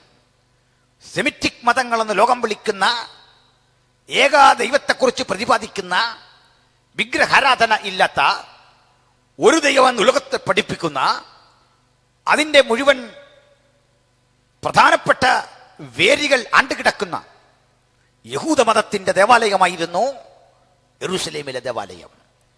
ആ ദേവാലയത്തിൽ ഉയർന്നു കേൾക്കുന്ന ശബ്ദം ഇതായിരുന്നു: ഇസ്രയേലേ കേൾക്ക, യഹോവ നമ്മുടെ ദൈവമാകുന്നു, യഹോവ ഏകൻ തന്നെ. ഏകസത്യ ദൈവത്തെക്കുറിച്ച് ഉലകത്തെ പഠിപ്പിച്ചു തുടങ്ങിയ ഉജ്ജ്വലമായ ആധ്യാത്മികതയുടെ അടിസ്ഥാനമായിരുന്നു ആ സ്ഥലം. ആ സ്ഥലത്തെ പഠനവും പ്രഖ്യാപനവുമെല്ലാം ഏകസത്യ ദൈവത്തെക്കുറിച്ചായിരുന്നു. എന്നാൽ ആ ഏകസത്യ ദൈവത്തെക്കുറിച്ചുള്ള മനുഷ്യന്റെ അന്വേഷണങ്ങളും പഠനങ്ങളും ജാഗരണങ്ങളും കുറെ കഴിഞ്ഞ് വഴിതെറ്റി. അവരെ ചിലർ വിഗ്രഹങ്ങളെ ആരാധിക്കാൻ തുനിഞ്ഞു. അവർ ചിലർ തൊട്ടടുത്ത് കിടക്കുന്ന രാജ്യങ്ങളിലെ ആളുകൾ ചെയ്തു വരുന്നത് പോലെ ദുഷ്കർമ്മികളായി മാറി. പുരോഹിതന്മാർ അഹങ്കാരികളായി മാറിക്കൊണ്ട് ജനത്തെ വഴിവിട്ട നിലയിലേക്ക് നയിച്ചു. ഒടുവിൽ ദൈവം അവരെ ശിക്ഷിച്ചുകൊണ്ട് ദൈവത്തിന്റെ സത്യസന്ധമായ വചനത്തിന്റെ വിപരീത ദിശയിൽ പോകുന്ന ആളുകളെ നോക്കിക്കൊണ്ട് ആ സ്ഥിതിക്കെതിരെ ന്യായവിധി അയച്ചപ്പോൾ അവർ പ്രാർത്ഥിച്ചു: ദൈവമേ, ഞങ്ങൾക്ക് ശുഭത തരണമേ, ഞങ്ങൾക്കൊരു ശുഭകാലം തരണമേ. ആക്രമണത്തിന്റെയും ഏറ്റുമുട്ടലിന്റെയും ചോരച്ചെരിച്ചിലിന്റെയും നടുവിൽ ഇനിയും ഹോമിക്കാൻ ഇടവരാത്ത വിധം ഞങ്ങൾക്കൊരു ശുഭകാലം തരണമേ. നീയാണ് ഞങ്ങളുടെ രക്ഷകൻ, അതുകൊണ്ട് ഒരിക്കൽ കൂടി ഞങ്ങളോട് മനസ്സലിയണമേ. ആ പ്രാർത്ഥനയ്ക്ക് മറുപടിയായി പ്രവാചകന്മാർ ദീർഘദർശനം ചെയ്തു: ഒരു രാജാവ് നീതിയോടെ വാഴാൻ വരും, ഒരുവൻ ഇഹലോകത്തിലേക്ക് വരും, ഒരുവൻ ജഡരൂപമെടുത്ത് നിങ്ങൾക്കരികിലേക്ക് വരും. അവൻ അത്ഭുത ആലോചനക്കാരനായിരിക്കും, അവൻ വീരനാം ദൈവമായിരിക്കും, അവൻ നിത്യതയുടെ പിതാവായിരിക്കും, അവൻ സമാധാന പ്രഭുവായിരിക്കും. അന്തമില്ലാത്ത ഒരു രാജ്യത്തിന്റെ അവകാശിയായി ദാവീദിൻ കുലത്തിൽ പിറവി കൊണ്ടവനായി ഉലകത്തെ ഭരിക്കുന്ന ദൈവപുത്രന്റെ ആഗമനം പ്രവാചകന്മാർ പ്രവചിച്ചു. ഇതാ അവൻ വരാൻ പോകുന്നു, വരാൻ പോകുന്നു, വരാൻ പോകുന്നു എന്ന സൂചന നൽകിക്കൊണ്ട് പഴയ നിയമം എന്ന് വീക്ഷിക്കുന്ന ബൈബിൾ അതിന്റെ എഴുത്ത് പൂർത്തീകരിച്ചു. ചുരുക്കത്തിൽ ഞങ്ങൾ ബൈബിളിനെ പഴയ നിയമവും പുതിയ നിയമം എന്ന് പറയാൻ കാരണം അതൊരു വഴിത്തിരിവാണ്. പഴയ നിയമം മുഴുവൻ പറഞ്ഞു ഒരുവൻ വരാൻ പോകുന്നു, ഒരുവൻ വരാൻ പോകുന്നു, ഒരുവൻ വരാൻ പോകുന്നു. പുതിയ നിയമം വിളിച്ചു പറഞ്ഞു അവൻ വന്നു കഴിഞ്ഞു, അവൻ വന്നിരിക്കുന്നു, അവൻ വന്നിരിക്കുന്നു. ഇതാ പുതിയ നിയമത്തിന്റെ സന്ദേശം. റോമനാധിപത്യത്തിൽ ഞെരുങ്ങിക്കഴിഞ്ഞ ഇസ്രയേലിന്റെ നടുവിലേക്കാണ് യേശു ജഡമെടുത്തു വരുന്നത്. ആ യേശുവിനെ കുറിച്ച് അവർ പ്രാർത്ഥിച്ചുകൊണ്ടിരുന്നു. ഈ ന്യായപ്രമാണത്തിൽ ഞങ്ങൾ വായിച്ചിട്ടൊരുവൻ വരാൻ പോകുന്നു, വരാൻ പോകുന്നു എന്ന് കേൾക്കുന്നു. പക്ഷേ അവനെ ഞങ്ങൾക്ക് കാണണം, അവനെ ഞങ്ങൾക്ക് ആസ്വദിക്കണം, അവനോട് ചേർന്ന് ഞങ്ങൾക്ക് ജീവിക്കണം, അവനെ കാണാൻ ഞങ്ങളുടെ കണ്ണ് തുറക്കണം. ഞങ്ങളുടെ കണ്ണ് തുറന്നാട്ടെ. ന്യായപ്രമാണത്തിലെ അത്ഭുതങ്ങൾ കാണുവാൻ ഞങ്ങളുടെ കണ്ണ് തുറക്കണം. ഇപ്പോഴും പാട്ടുകാർ അത്രയും പാട്ടൊക്കെ പാടാറുണ്ട്. നമുക്ക് ആവശ്യമില്ലാത്തൊരു പാട്ടാണ്, കാരണം നമ്മളത് കണ്ടു കഴിഞ്ഞവരാണ്. എനിക്ക് പാട്ടിനോടൊന്നും വിരോധമുള്ള ആളല്ല. ചില ഉള്ളടക്കങ്ങളോട് വല്ലാതെ വിയോജിപ്പുണ്ട്. പാഹിമാൻ ദേവദേവ എന്നൊരു പാട്ടുണ്ട്. പേരിന് പോലും യേശു ക്രിസ്തു ഇല്ലതിൽ, യഹോവ ഇല്ലതിൽ, ദൈവം ഇല്ലതിൽ. ആർക്കും വേണ്ടിയും പാടാം. ഒരു സർവ്വമത പാട്ടാണ്. ഞാൻ ഒറ്റയ്ക്ക് ഇതിനെതിരെയൊക്കെ പോരാടിക്കൊണ്ടിരിക്കുന്നൊരു കാലമാണ്. കുറേ പേരെങ്കിലും എൻ്റെ കൂടെ കൂടുമെന്നാ പ്രതീക്ഷ. ആരും ഇല്ലെങ്കിലും കുഴപ്പമില്ല. മനസ്സിലാവുമോ നിങ്ങൾക്ക്? ഈ പാട്ട് ആർക്കും പാടാം. ഈ സ്റ്റുഡിയോയിൽ ചിലതരം ഉടുപ്പ് വെച്ചിട്ടുണ്ട്, കോട്ട് വെച്ചിരിക്കുക, കോട്ടിട്ട് ഫോട്ടോ എടുക്കാൻ. അത് 6 വയസ്സുകാരനും ഇടിയിക്കും, 60 വയസ്സുകാരനും ഇടിയിക്കും, 80 വയസ്സുകാരനും ഇടിയിക്കും. എല്ലാവർക്കും ചേരുന്ന ഉടുപ്പ് എന്ന് പറഞ്ഞാൽ എല്ലാവർക്കും ചേരുന്ന പാട്ടാണ് ഇത്തരം കുറേ പാട്ടുകൾ. പോട്ടെ, ഇപ്പോൾ അത് പറഞ്ഞാൽ അന്തരീക്ഷം ആകപ്പാടെ മോശമാകും. അതുകൊണ്ട് തന്നെയല്ല, മാനുവൽ പാസ്റ്ററൊക്കെ ഒരു ക്ലാസിക്കൽ സംഗീത സ്പർശമുള്ള ആളുകളെ നന്നായിട്ട് പാടും. അപ്പോൾ ഞാൻ കൂടുതൽ പറഞ്ഞാൽ ഒത്തിരി പ്രയാസം ഉണ്ടാവുകൊണ്ട് ആ വഴിയൊന്നും പോകുന്നില്ല. പോട്ടെ, സ്തോത്രം. അപ്പോൾ പറഞ്ഞു വന്നതിൻ്റെ അർത്ഥം, പാട്ടുകളിലെ ദുരുപദേശങ്ങൾ ഭീകരമായ ചില പാട്ടിൽ, ചിലത് പ്രസക്തമല്ല. ഓർത്തപ്പോൾ ഒന്നുകൂടി പറയാം. അടുത്ത കാലത്തൊരു പാട്ട് കേട്ടല്ലോ, തീ പോലെ അടിക്കണേ, കാറ്റ് പോലെ വരണേ, പാമ്പ് പോലെ വേണേണേ എന്നൊക്കെ പറഞ്ഞ് പുതിയ പാട്ടുകൾ നമ്മൾ ഒത്തിരി കേൾക്കുന്നുണ്ട്. സ്തോത്രം. ഇത്തരം പാട്ടുകളൊക്കെ വരുമ്പോൾ ഭക്തൻ അവൻ്റെ പാട്ടിന് പൊക്കോണം. കാരണം എന്താ? ബൈബിളികമായിരിക്കണം പാട്ട്, ഉപദേശപരമായിരിക്കണം പാട്ട്. സംഗീതത്തിൻ്റെ ചിട്ടയോടും അതിൻ്റെ രീതികളോടും പുലർത്തുന്ന കാർക്കശ്യം വചനത്തിൻ്റെ ഉപദേശത്തോട് പുലർത്താനും ഉള്ള ആത്മാർത്ഥത കാണിച്ചിരിക്കണം. വേണ്ടേ? നിങ്ങൾക്ക് സന്തോഷമില്ല? തിരിച്ചു വചലക്ക് ഈ ബൈബിള് തെറ്റിയോ എന്നുള്ള വിഷയമല്ല, അവരെ പാട്ട് തെറ്റിയോ എന്നുള്ള വിഷയം. പാട്ട് കറക്റ്റായിരിക്കണം, അതാണ്. പോട്ടെ. പക്ഷെ തിരുവഴുത്താണ് പ്രധാനം, അതിനു വേണ്ടി നിലകൊള്ളണം. ശരിയല്ലേ? പറഞ്ഞു വന്നത് മറ്റൊരർത്ഥത്തിൽ പറഞ്ഞല്ല. ബഹുമാന്യനായ മാനുവൽ പാസ്റ്ററുമൊക്കെ ഉപദേശത്തിൽ അടിയുറച്ചു പോകുന്ന ആളുകളാണ്. പുതിയ പാട്ടുകളും പുതിയ ചിന്തകളും ഒക്കെ പിറവി കൊള്ളണം, കാലാനുസൃതം. ഹല്ലേലൂയ, സ്തോത്രം. അതുകൊണ്ട് എന്തിനാണ് ഇത്തരം പറഞ്ഞത്? ന്യായപ്രമാണത്തിൽ അത്ഭുതം കാണാൻ കണ്ണു തുറക്കണമേ എന്ന് പ്രാർത്ഥിച്ച യഹൂദ സഹസ്രങ്ങളുടെ നടുവിലേക്ക് യേശു വന്നു. യേശു വന്ന മാത്രയിൽ ഇന്നലെ രാത്രി മുഴുവൻ ഉറക്കിളച്ച് പ്രാർത്ഥിച്ചവനുണ്ടല്ലോ, കണ്ണു തുറക്ക്, കണ്ണു തുറക്ക്, കണ്ണു തുറക്ക് പ്രാർത്ഥിച്ചവൻ യേശുവിനെ നേരിട്ട് കണ്ടപ്പോൾ വിളിക്കുക, ശാസ്ത്രമറിയാത്തവൻ ദാ വരുന്നു, വിവരദോഷി ദാ വരുന്നു, തച്ചന്റെ മകൻ ദാ വരുന്നു, അറിവില്ലാത്തവൻ ദാ വരുന്നു. നിന്റെ ഈ പ്രാർത്ഥന കൊണ്ട് എന്താ ഗുണം? തലയിന്ന് രാത്രി മുഴുവൻ പ്രാർത്ഥിക്കുക, വരണേ വരണേ, വെളിപ്പെടുത്തണമേ, ന്യായപ്രമാണത്തിലെ അത്ഭുതം കാണണേ കാണണേ കാണണേ. ലോകത്തൊറ്റമധികം ക്രിസ്ത്യാനി പ്രാർത്ഥിക്കുന്ന പ്രാർത്ഥന, നിന്റെ രാജ്യം വരണേ. ഒരു ദിവസം അതിഞ്ഞ് വരും, വന്നിട്ട് ചോദിക്കും, കയറുന്നില്ലേ? മനസ്സിലായോ കാര്യങ്ങളുടെ കിടപ്പ്? ഒരു ദിവസം ആ രാജ്യം ഇഞ്ഞ് വരും, വന്നിട്ട് ചോദിക്കും, കയറുന്നില്ലേ? ചുമ്മാതൊന്നും കയറാൻ പറ്റില്ല.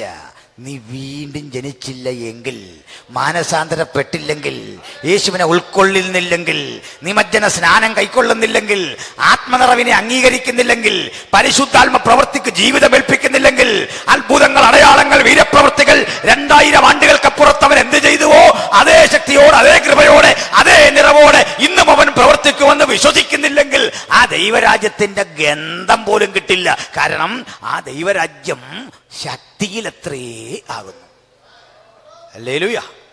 അത് പ്യുവർ വേർഡ്സ് മാത്രമല്ല, വാക്കുകൾ മാത്രമല്ല, അത് ശക്തിയിലത്രേ ആകുന്നു. മനസ്സിലായോ?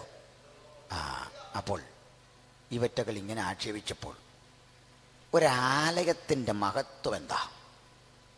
ഒരാലയത്തിൻ്റെ വില എന്താ? ഒരാലയത്തിൻ്റെ വില എത്ര ആളുകൾ അവിടെ കൂടുമെന്നുള്ളതല്ല. ഒരാലയത്തിൻ്റെ വില, അതിൻ്റെ മൂല്യം കാണിക്കയായി എത്ര ഉറുപ്പിക അവിടെ കിട്ടുമെന്നുള്ളതല്ല. മാർപ്പതക്കം ധരിച്ച പുരോഹിതനോ നിലയങ്കി ധരിച്ച ശുശ്രൂഷക്കാരോ പാട്ടുപാടുന്ന ഗായക സംഘമോ അല്ല ആലയത്തിന്റെ പ്രസക്തി. ആലയത്തിന്റെ വില ഇതൊന്നുമല്ല. അവിടെ മുതൽ മുടക്കിയ സ്വർണമോ കോടികൾ വിലമതിക്കുന്ന തങ്ക നിലവിളക്കോ അല്ലല്ല അകത്തളത്ത് സൂക്ഷിച്ചിരിക്കുന്ന പെട്ടകമോ, ഇതിനെല്ലാം അപ്പുറത്ത് മറ്റൊരു കാരണമുണ്ട്. ആലയത്തിന്റെ വില, ആലയത്തിൽ വ്യാപരിക്കുന്ന ദൈവത്തിന്റെ തേജസ്, ദൈവത്തിന്റെ ശെഖേന, ഉയരത്തിൽ നിന്ന് താഴേക്കിറങ്ങുന്ന ദൈവത്തിന്റെ തേജസ്, അതാണ് ആലയത്തിന്റെ വിലയെങ്കിൽ തേജസ് നഷ്ടപ്പെട്ടാൽ ഒരാലയവും ആലയമല്ല. തേജസ് അപ്രസക്തമായാൽ, ദൈവത്തിന് ഇറങ്ങി വസിക്കാൻ കഴിയാതിരിക്കുമ്പോൾ ഒരാലയവും പ്രസക്തമല്ല. അങ്ങനെയെങ്കിൽ സമാഗമന കൂടാരത്തിന്റെ പോലും വില എന്താ? അതിൽ വ്യാപരിച്ച ദൈവ തേജസ്. ഹല്ലേലൂയ. അല്ലാതെ 48 പലകകളിൽ 1.5 മുഴം വീതം പൊന്നു പൊതിഞ്ഞ് നിവരെ നിർത്തിയ പൊന്നിന്റെ മഹത്വമല്ല, വലിച്ചു കെട്ടിയ കയറുകളുടെ മഹത്വമല്ല, തിരശീലകളുടെ മഹത്വമല്ല, കെരൂബുകളെ നിർമ്മിച്ചു വെച്ച അതിൻ്റെയും മഹത്വമല്ല.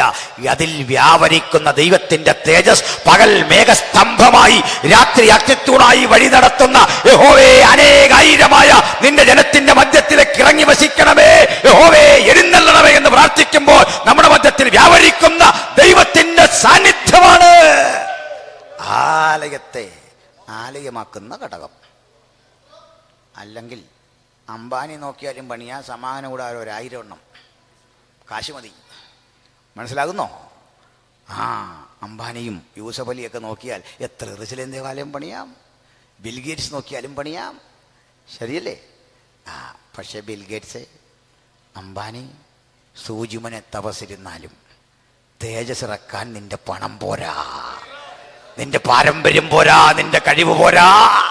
പെട്ടകം ചുമക്കുന്ന പുരോഹിതന്മാരുടെ ഉള്ളങ്കാൽ സ്പർശിക്കുമ്പോൾ യോർദാൻ 2 വഴിവിരിഞ്ഞെങ്കിൽ യോർദാനെ വഴിവിരിച്ച് വിടുവാൻ പണം പോരാ, മറ്റ് സൗകര്യങ്ങൾ പോരാ.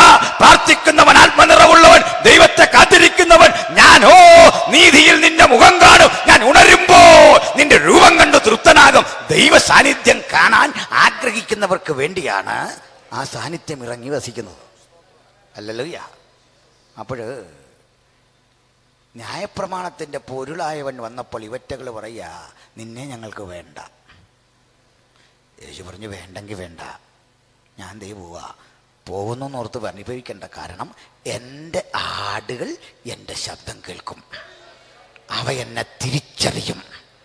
ഇന്ന് രാത്രി ആ ശബ്ദം കേട്ട് തിരിച്ചറിഞ്ഞ ഒരാടായതുകൊണ്ടാണ് എനിക്കും നിങ്ങൾക്കും ഇവിടെ വരെ വരാൻ സാധിച്ചത്. ഏറ്റവും വിലമതിക്കാനാവാത്ത അനുഭവം അത് തന്നെയല്ലേ? യേശുവിന്റെ ശബ്ദം തിരിച്ചറിയുന്നു, യേശുവിന്റെ ശബ്ദം എനിക്ക് തിരിച്ചറിയാം. ആ ശബ്ദങ്ങൾ തമ്മിലുള്ള ഏകീകരണം ഹൃദയത്താൽ തമ്മിൽ ഒട്ടിച്ചപ്പോൾ യേശു നമ്മിൽ നിന്നും അദൃശ്യനായി മാറി നിൽക്കുന്ന വ്യക്തിയല്ല. ഇന്ന് രാത്രി തിരുസാന്നിധ്യം വിശ്വസിക്കുന്ന ദൈവജനത്തിന്റെ നടുവിലുണ്ട്. അകത്തും പുറത്തുമായി ഈ ശബ്ദം കേൾക്കുന്ന പ്രിയപ്പെട്ടവരെ, ദൈവ സാന്നിധ്യമുള്ള ഇടത്തേക്ക് ഞങ്ങൾ നിങ്ങളെ ക്ഷണിക്കുന്നത്. യേശു സാന്നിധ്യം ആ ഹൃദയത്തിൽ വസിക്കട്ടെ. അതിനുവേണ്ടിയാ ഈ പാട്ടും പ്രാർത്ഥനയും ജാഗരണവുമല്ല. ഹല്ലേലൂയ. അപ്പോൾ യേശു അവിടെ വിട്ടുപോയി. അപ്പോൾ അതൊന്ന് പറയാനുണ്ട്, ശ്രദ്ധിക്കണം. ഈ യെരുശലേം എന്ന് പറയുന്ന ആ സിറ്റി, ദേവാലയം ഇരുന്ന സ്ഥലം 8.3 ഏക്കറാണ് വിസ്തൃതി. ഒരു ചെറിയ സ്ഥലം. അതിന് ചുറ്റും ഒരു കോമ്പൗണ്ട് വാളുണ്ട്, ഒരു സംരക്ഷണ മതിൽ. ആ സംരക്ഷണ മതിലിന് ചുറ്റും 8 പ്രധാന വാതിലുകൾ. ഞാൻ ഒന്നുകൂടി ആവർത്തിക്കുന്നു. 8.3 ഏക്കർ വിസ്തൃതി, ഒരു മനുഷ്യന്റെ കാൽപാദത്തിന്റെ ആകൃതി, 8 ഗോപുരങ്ങളാൽ 8 ഗേറ്റുകളാൽ വലിയ ഒരു മതിൽ കൊണ്ട് ബന്ധിച്ചിരിക്കുന്ന ഒരു പട്ടണം. അതിനകത്താ ദേവാലയം. ഈ കാമ്പൗണ്ട് വാളിന് ചുറ്റും 4 മലകൾ മുട്ടി ഉരുമ്മി നിൽക്കുകയാണ്. 5ാമതൊരു മലയുണ്ട്, അതിനകത്തായിപ്പോയി. ആകെ 5 മലകളാണ്. 5 മലകളിൽ ഒന്നാണ് ഈ യെരുശലേം എന്ന് പറയുന്ന ദേവാലയം ഇരിക്കുന്ന 8.3 ഏക്കർ. ചുറ്റും കിടക്കുന്ന മലകളെക്കുറിച്ച് കൂടി ഞാനൊന്ന് പരിചയപ്പെടുത്താം. ഒരു മലയുടെ പേര് നമുക്കെല്ലാം പരിചിതമായ സ്ഥലമാണ്. അബ്രഹാം ഇസഹാക്കിനെ യാഗം കഴിച്ച മോറിയ. അടുത്തൊരു മല വളരെ പ്രധാനപ്പെട്ട ഒന്ന് തന്നെയാണ്. അത് യബൂസ്യനായ ഓർന്നാന്റെ കളം എന്ന പേരിനാൽ അറിയപ്പെട്ടിരുന്നു. ദാവീദ് വിലയ്ക്ക് വാങ്ങിയതാണ്. യബൂസ്യനായ ഓർന്നാന്റെ കളം. ഇനിയും ഒരു മലയുടെ പേര് ഉത്തരഗിരിയായ സിയോൻ. അടുത്ത മല നമുക്കെല്ലാം അറിയാം. അത് ഗോൽഗൊത എന്ന കാൽവറി. കേൾക്കുന്നുണ്ടോ? പക്ഷെ ഈ കാൽവറി എന്ന വാക്ക് മലയാളം ബൈബിളിലില്ല. നമ്മുടെ ടീമിൻ്റെ പേരെങ്ങനെയാണ്, പക്ഷേ മലയാളം ബൈബിളിൽ കാൽവറി എന്നില്ല. അത് ഇംഗ്ലീഷ് ബൈബിളിലേ ഉള്ളൂ. അത് ലാറ്റിൻ വേർഡാണ്, റോമക്കാരൻ്റെ ഭാഷയായ ലാറ്റിൻ. ആ വേർഡാണ് കാൽവറി. അതിൻ്റെ എബ്രായ പദമാണ് ഗോൽഗൊത, തലയോടിടുന്ന ഇടം. തലയോടിടം. ഈ മലയ്ക്കൊരു സ്കള്ളിൻ്റെ, ഒരു തലയോടിൻ്റെ ഷേപ്പുണ്ട്. ഈ കാൽവറി എന്ന മലയുടെ ഉയരം നമ്മളിന്നിരിക്കുന്ന ഈ ആഡിറ്റോറിയത്തിൻ്റെ പൊക്കത്തേക്കാൾ ഒരല്പം കൂടെ കാണും. ആ ഷീറ്റൊക്കെ ഉള്ള അതിൻ്റെ മേൽക്കൂര വരെ ഉണ്ടല്ലോ, അത്രേ ഉള്ളൂ. ഒരു മൊട്ടക്കൊന്ന് കേട്ടിട്ട് നാണം വരുന്നു. ഒരു ചെറിയ മല, അധികം പൊക്കമില്ല. ഈ ഓഡിറ്റോറിയത്തിൻ്റെ പൊക്കം കഷ്ടിച്ചേ ഉള്ളൂ ഗോൽഗൊതായ്ക്ക്. അതുകൊണ്ടൊരു കാര്യം സഹോദരിമാർ ചെയ്തോണം, ഈ പ്രാർത്ഥിക്കുമ്പോഴൊക്കെ കാൽവറി എന്ന് പറഞ്ഞ് വല്ലാതെ വൈബ്രേഷൻ ഇടരുത്. കാരണം അതിനുള്ള വകുപ്പില്ല. ഗോൽഗൊത എന്ന് പറഞ്ഞ് അങ്ങനെ അങ്ങ് പോകാതെ മര്യാദയ്ക്ക് പറഞ്ഞാൽ മതി കാൽവറി. കാര്യം അതൊരു ആത്മീയ സന്തോഷമാണെന്നൊക്കെ പറഞ്ഞാലും വകുപ്പില്ലാത്ത കാര്യം പറയണോ? മനസ്സിലായോ? അതിനുള്ള വകുപ്പില്ലച്ച, അതുകൊണ്ടാണ് പറഞ്ഞത് ഗോൽഗൊത, ചെറിയൊരു മല. കേട്ടല്ലോ? അല്ലേ തന്നെ നമ്മളെ പിടിച്ചിരിക്കുന്ന ആ സ്വരത്തേലാണല്ലോ ഒരു സൗണ്ട് അല്ലേ, ഒരു വൈബ്രേഷനൊക്കെ അല്ലേ. പോട്ടെ. ഇപ്പൊ ഗോൽഗൊത എന്ന കാൽവറി, സയോൺ, പിന്നെ അബ്രഹാം ഇസാക്കിനെ യാഗം കഴിച്ച മൊറിയ, പിന്നെ യെബൂസ്യനായ ഓർന്നാൻ്റെ കളം, നടുക്ക് ഈ ദേവാലയം ഇരുന്ന സ്ഥലം. 5 മലകൾ ചുറ്റപ്പെട്ട് കിടക്കുന്ന ഒരു മൊട്ടക്കുന്ന്, ചെറിയ കുന്നുകളാണ്. അവ വന്ന് ഒരു നീർച്ചാലിൽ വെച്ച് അവസാനിക്കും. ഒരു തോടത് വഴി ഒഴുകുന്നു. ആ തോടിൻ്റെ പേര് കിദ്രോൻ. ഈ കിദ്രോൻ തോട് കടന്നക്കരെ കിഴക്കുവശത്തേക്ക് നോക്കിയാൽ ഒരു പടുകുറ്റൻ മല കാണാം. അതൊരു മലയാണ്. ആ മലയുടെ പേര് മറക്കണ്ട, ഒലിവ് മല. ഒലിവ് മലയെയും യെരുശലേമിനെയും തമ്മിൽ വേർതിരിക്കുന്ന അതിർത്തിയുടെ പേര് കിദ്രോൻ. കിദ്രോൻ കടന്നാൽ ഒലിവുമല, ഒലിവുമലയുടെ പടിഞ്ഞാറ് ഭാഗത്ത് യെരുശലേം, യെരുശലേമിൻ്റെ കിഴക്ക് ഭാഗത്ത് ഒലിവുമല. അത് മനസ്സിലായോ? അത് മനസ്സിലാക്കാൻ എത്ര നേരം പറഞ്ഞാലും തന്നെ പിന്നെ അത് തന്നെ ഉള്ളൂ. കിട്ടിയോ? യെരുശലേമിൻ്റെ കിഴക്ക് ഒലിവുമല, ഒലിവുമലയുടെ പടിഞ്ഞാറ് യെരുശലേം. മനസ്സിലായോ? എന്നോട് ഈ ഡിബേറ്റിൽ ഒരാൾ ചോദിച്ചു, നിങ്ങൾ ഈ പറയുന്ന അന്യഭാഷ മനസ്സിലാകുന്നില്ല, എൻ്റെ കാരണം എന്താണെന്ന് ചോദിച്ചു. ഞാൻ പറഞ്ഞു, കാരണം അത് അന്യഭാഷയാണ്. പിന്നെയും പറയും മനസ്സിലാകുന്നില്ല. അപ്പോഴും ഞാൻ പറയും കാരണം അത് അന്യഭാഷയാണ്. എണ്ണി 15 വട്ടം കഴിഞ്ഞപ്പോൾ അവനങ്ങ് മടുത്തുപോയി. കാരണമല്ല ഈ പറഞ്ഞ, നിനക്ക് കാരണം പിടികിട്ടില്ല. കാരണം ഇത്രയേ ഉള്ളൂ, അത് അന്യഭാഷയാണ്. ഇനി അത്യാവശ്യം കാരണം ഉണ്ടെങ്കിൽ വേറെ ഒന്നുകൂടെ തരാം. അന്യഭാഷയിൽ സംസാരിക്കുന്നവൻ അച്ഛനോടല്ല, ബ്രദറിനോടേ അല്ല, നമ്മളോടല്ലേ. പിന്നെ ഇത് കേൾക്കാൻ നിന്ന് ഏറ്റവും മോശമായി പോയില്ലേ? എന്തിനവിടെ തിരിഞ്ഞു നിന്ന്? തന്നോടല്ല പറഞ്ഞേ. ഞാൻ ആരണ്ട് വിളിച്ചു അത് കേൾക്കാനായിട്ട്? വിവരമുള്ളവരാരും മറ്റുള്ളവർ വർത്താനം പറഞ്ഞിട്ട് കേൾക്കാൻ നിൽക്കുമോ? ഇല്ല. മനുഷ്യരോടല്ല, ദൈവത്തോടത്രേ. ആരും തിരിച്ചറിയുന്നില്ല. ഞാൻ അന്യഭാഷ പറയേണ്ടത് നിങ്ങൾക്ക് തിരിച്ചറിഞ്ഞ് അന്ന് നിർത്തിക്കോണം. കാരണം നിങ്ങൾക്ക് തിരിച്ചറിയാൻ പറഞ്ഞല്ലേ, നിങ്ങളുമായിട്ട് ഒരു ബന്ധമുള്ള കാര്യമല്ല ഇത്. സൃഷ്ടാവിനോട് സംസാരിക്കുന്ന, കാന്തനോട് സംസാരിക്കുന്ന, ജഗത്തിന്റെ സന്ദേശങ്ങൾ കൈമാറുന്ന, ഹൃദയ രഹസ്യങ്ങൾ പങ്കിടുന്ന, കാന്തലിന് കാന്ത പ്രാപിക്കുന്ന, കാന്തന് പങ്കിടുന്ന ഊഷ്മജീവിത സ്നേഹത്തിന്റെ പ്രതിഫലനത്തിന്റെ പ്രകാശനമാണ്. അതെല്ലാവർക്കും കിട്ടൂല. അത് കാത്തിരുന്ന് പ്രാപിക്കുന്ന ആത്മനിറവുള്ള ദൈവമക്കളെ ഓർത്തുകൊണ്ട് ഞാൻ കർത്താവിനെ സ്തുതിക്കുന്നു. സന്ദർഭവശാൽ അത്രയും പറഞ്ഞത് ഞങ്ങളൊക്കെ പഠിച്ച ശൈലി അനുസരിച്ച് ഈ പറഞ്ഞു വരുന്ന പോകുന്ന വഴിക്ക് ഉപദേശം കൂടി സ്ഥാപിച്ചു പോകണം. അതിനോട്ടാ സ്തോത്രം. അപ്പോൾ മുമ്പോട്ട് വരട്ടെ. അക്കരെ ഒലിവുമല. ഈ ഒലിവുമലയിൽ നമ്മളങ്ങോട്ട് കയറി ചെല്ലുന്ന ആ ഭാഗമുണ്ടല്ലോ, താഴ്വര, തോട് കിടന്നങ്ങോട്ട് കയറുന്ന ആ സ്ഥലം യേശുവിനേറെ പ്രിയപ്പെട്ട ഒരു സ്ഥലമാണ്. സ്ഥലം ഏതാന്ന് പറയട്ടെ? യേശു പ്രാർത്ഥിക്കാനിരിക്കുന്ന ഗത്സമന. ഗെസ്സമന എന്നത് ഒലിവുമലയുടെ താഴ്വര. അതിൻ്റെ മുകൾ ഭാഗം നമുക്കേറെ പ്രിയപ്പെട്ട സ്ഥലമാണ്. കാരണം യേശു ഒരിക്കൽ മടങ്ങി വരുമ്പോൾ രണ്ടായി പിളർപ്പാരംഭിക്കുന്നത് അവിടെയാണ്. പ്രവചന പ്രസക്തിയുള്ള സ്ഥലമാണ്. അവിടെ ഇരുന്നു കൊണ്ടാണ് യേശു വളരെ പ്രധാനപ്പെട്ട ചില കാര്യങ്ങൾ പ്രവചിച്ചത്. അതുകൊണ്ട് അതും പ്രധാനം. എൻ്റെ മറുകരയുണ്ട്, അങ്ങേ കുഴി, അങ്ങേ സൈഡ്.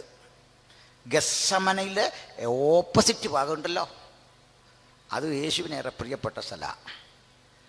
ആ സ്ഥലത്തിൻ്റെ പേര് ഞാൻ പറഞ്ഞാൽ യേശുവിന് എന്തുകൊണ്ട് പ്രിയപ്പെട്ടു എന്നൊക്കെ ബെഥാന്യ.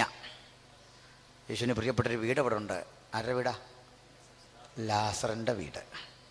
ലോകത്ത് കടുക് മരങ്ങളുള്ള ഒരേ ഒരു സ്ഥലം ഈ ബെഥാന്യാണ്. ബൈബിൾ വായിച്ച ചിലരൊക്കെ സംസാരിക്കാറുണ്ട്, കടുക് മരത്തോട് യേശു ഉപമിച്ചിട്ട് പറയുക, അതിൽ വന്ന് പക്ഷികളൊക്കെ വന്ന് വസിച്ചു. നമ്മുടെ ചെറിയ കടുകതൈ കണ്ടേച്ച് ബൈബിൾ തെറ്റാന്ന് വിശ്വസിക്കുന്ന ആളുകൾ അവിടെ പോവുകയെ രക്ഷയുള്ളൂ. ഇന്നും ഉണ്ട് കടുക് മരം, ഒന്നാം തരം കടുക് ഉൽപ്പാദിപ്പിക്കുന്നുമുണ്ട്. മനസ്സിലായോ? ലാസർ വാർത്ത ബെഥാനിയുടെ അടുത്ത് കടുക് മരം. പോട്ടെ, ഈ ജോഗ്രഫിക്കൽ ലൊക്കേഷൻ ആൻഡ് സ്ട്രക്ചർ നിങ്ങൾക്ക് പിടികിട്ടിയോ? പിടികിട്ടിയതിൽ ലൈവ് ഉണ്ട്, ഒന്നുകൂടെ കണ്ടാൽ മതി. വീഡിയോയിൽ കാണാം. മുമ്പോട്ട് പോകാം. പ്രിയ സഹോദരങ്ങളെ, യേശു ഇതിൻ്റെ മുകളിൽ വന്നു. ഈ വരും വഴിക്ക് ശിഷ്യഗണങ്ങൾ യേശുവിനെ ദേവാലയത്തിൻ്റെ പണി കാണിച്ചു. ദേവാലയം കണ്ടിട്ട് യേശു മര്യാദയുടെ ഭാഷയിൽ ഇത്രയും പറഞ്ഞാൽ മതി, മക്കളെ കൊള്ളാം, തരക്കേടില്ല, നന്നായിരിക്കുന്നു. ചില ആളുകളുണ്ടല്ലോ എല്ലാം കൊള്ളാം എന്ന് പറയുന്ന ആളുകൾ, അതും കൊള്ളാം ഇതും കൊള്ളാം അപ്പുറത്തേയും കൊള്ളാം, നടക്കട്ടെ. പക്ഷെ യേശു ആ ദേവാലയം നോക്കിയിട്ട് പറഞ്ഞു, കല്ലിന്മേൽ കല്ല് ശേഷിപ്പിക്കാതെ ഇതിനെ തകർത്ത് കളയുന്ന ഒരു കാലം വരും. മനസ്സിലായോ? ഇത് കേട്ടപ്പോൾ ശിഷ്യന്മാരുടെ വല്യപ്പന്മാർ പണിത പള്ളിയല്ലേ, അവർക്കൊരു വിഷമം. അപ്പച്ചൻ പണിത പള്ളി പൊളി എന്ന് പറഞ്ഞപ്പോൾ ഇന്നും വിഷമമുള്ളവരുണ്ടല്ലേ. ചിലർ ഈ വിട്ടിറങ്ങിയാൽ എന്ത് ചെയ്താൽ പരിപൂർണമായിട്ട് വിടൂല. അവർക്ക് ഞാനൊരു വാക്യം തരാം, ഒത്തിരി വാക്യം തരാം, ഒരെണ്ണം പറഞ്ഞേക്കാം. യോഹന്നാൻ യേശുക്രിസ്തുവിനെ കുറിച്ച് പറഞ്ഞു വരുന്ന വഴിക്ക്, ഇവരെക്കുറിച്ച് തിരുവെഴുത്ത് പറഞ്ഞ വഴിക്ക് പറയുക, അവിടെ യഹൂദന്മാരുടെ ഒരു പെരുന്നാൾ ഉണ്ടായിരുന്നു.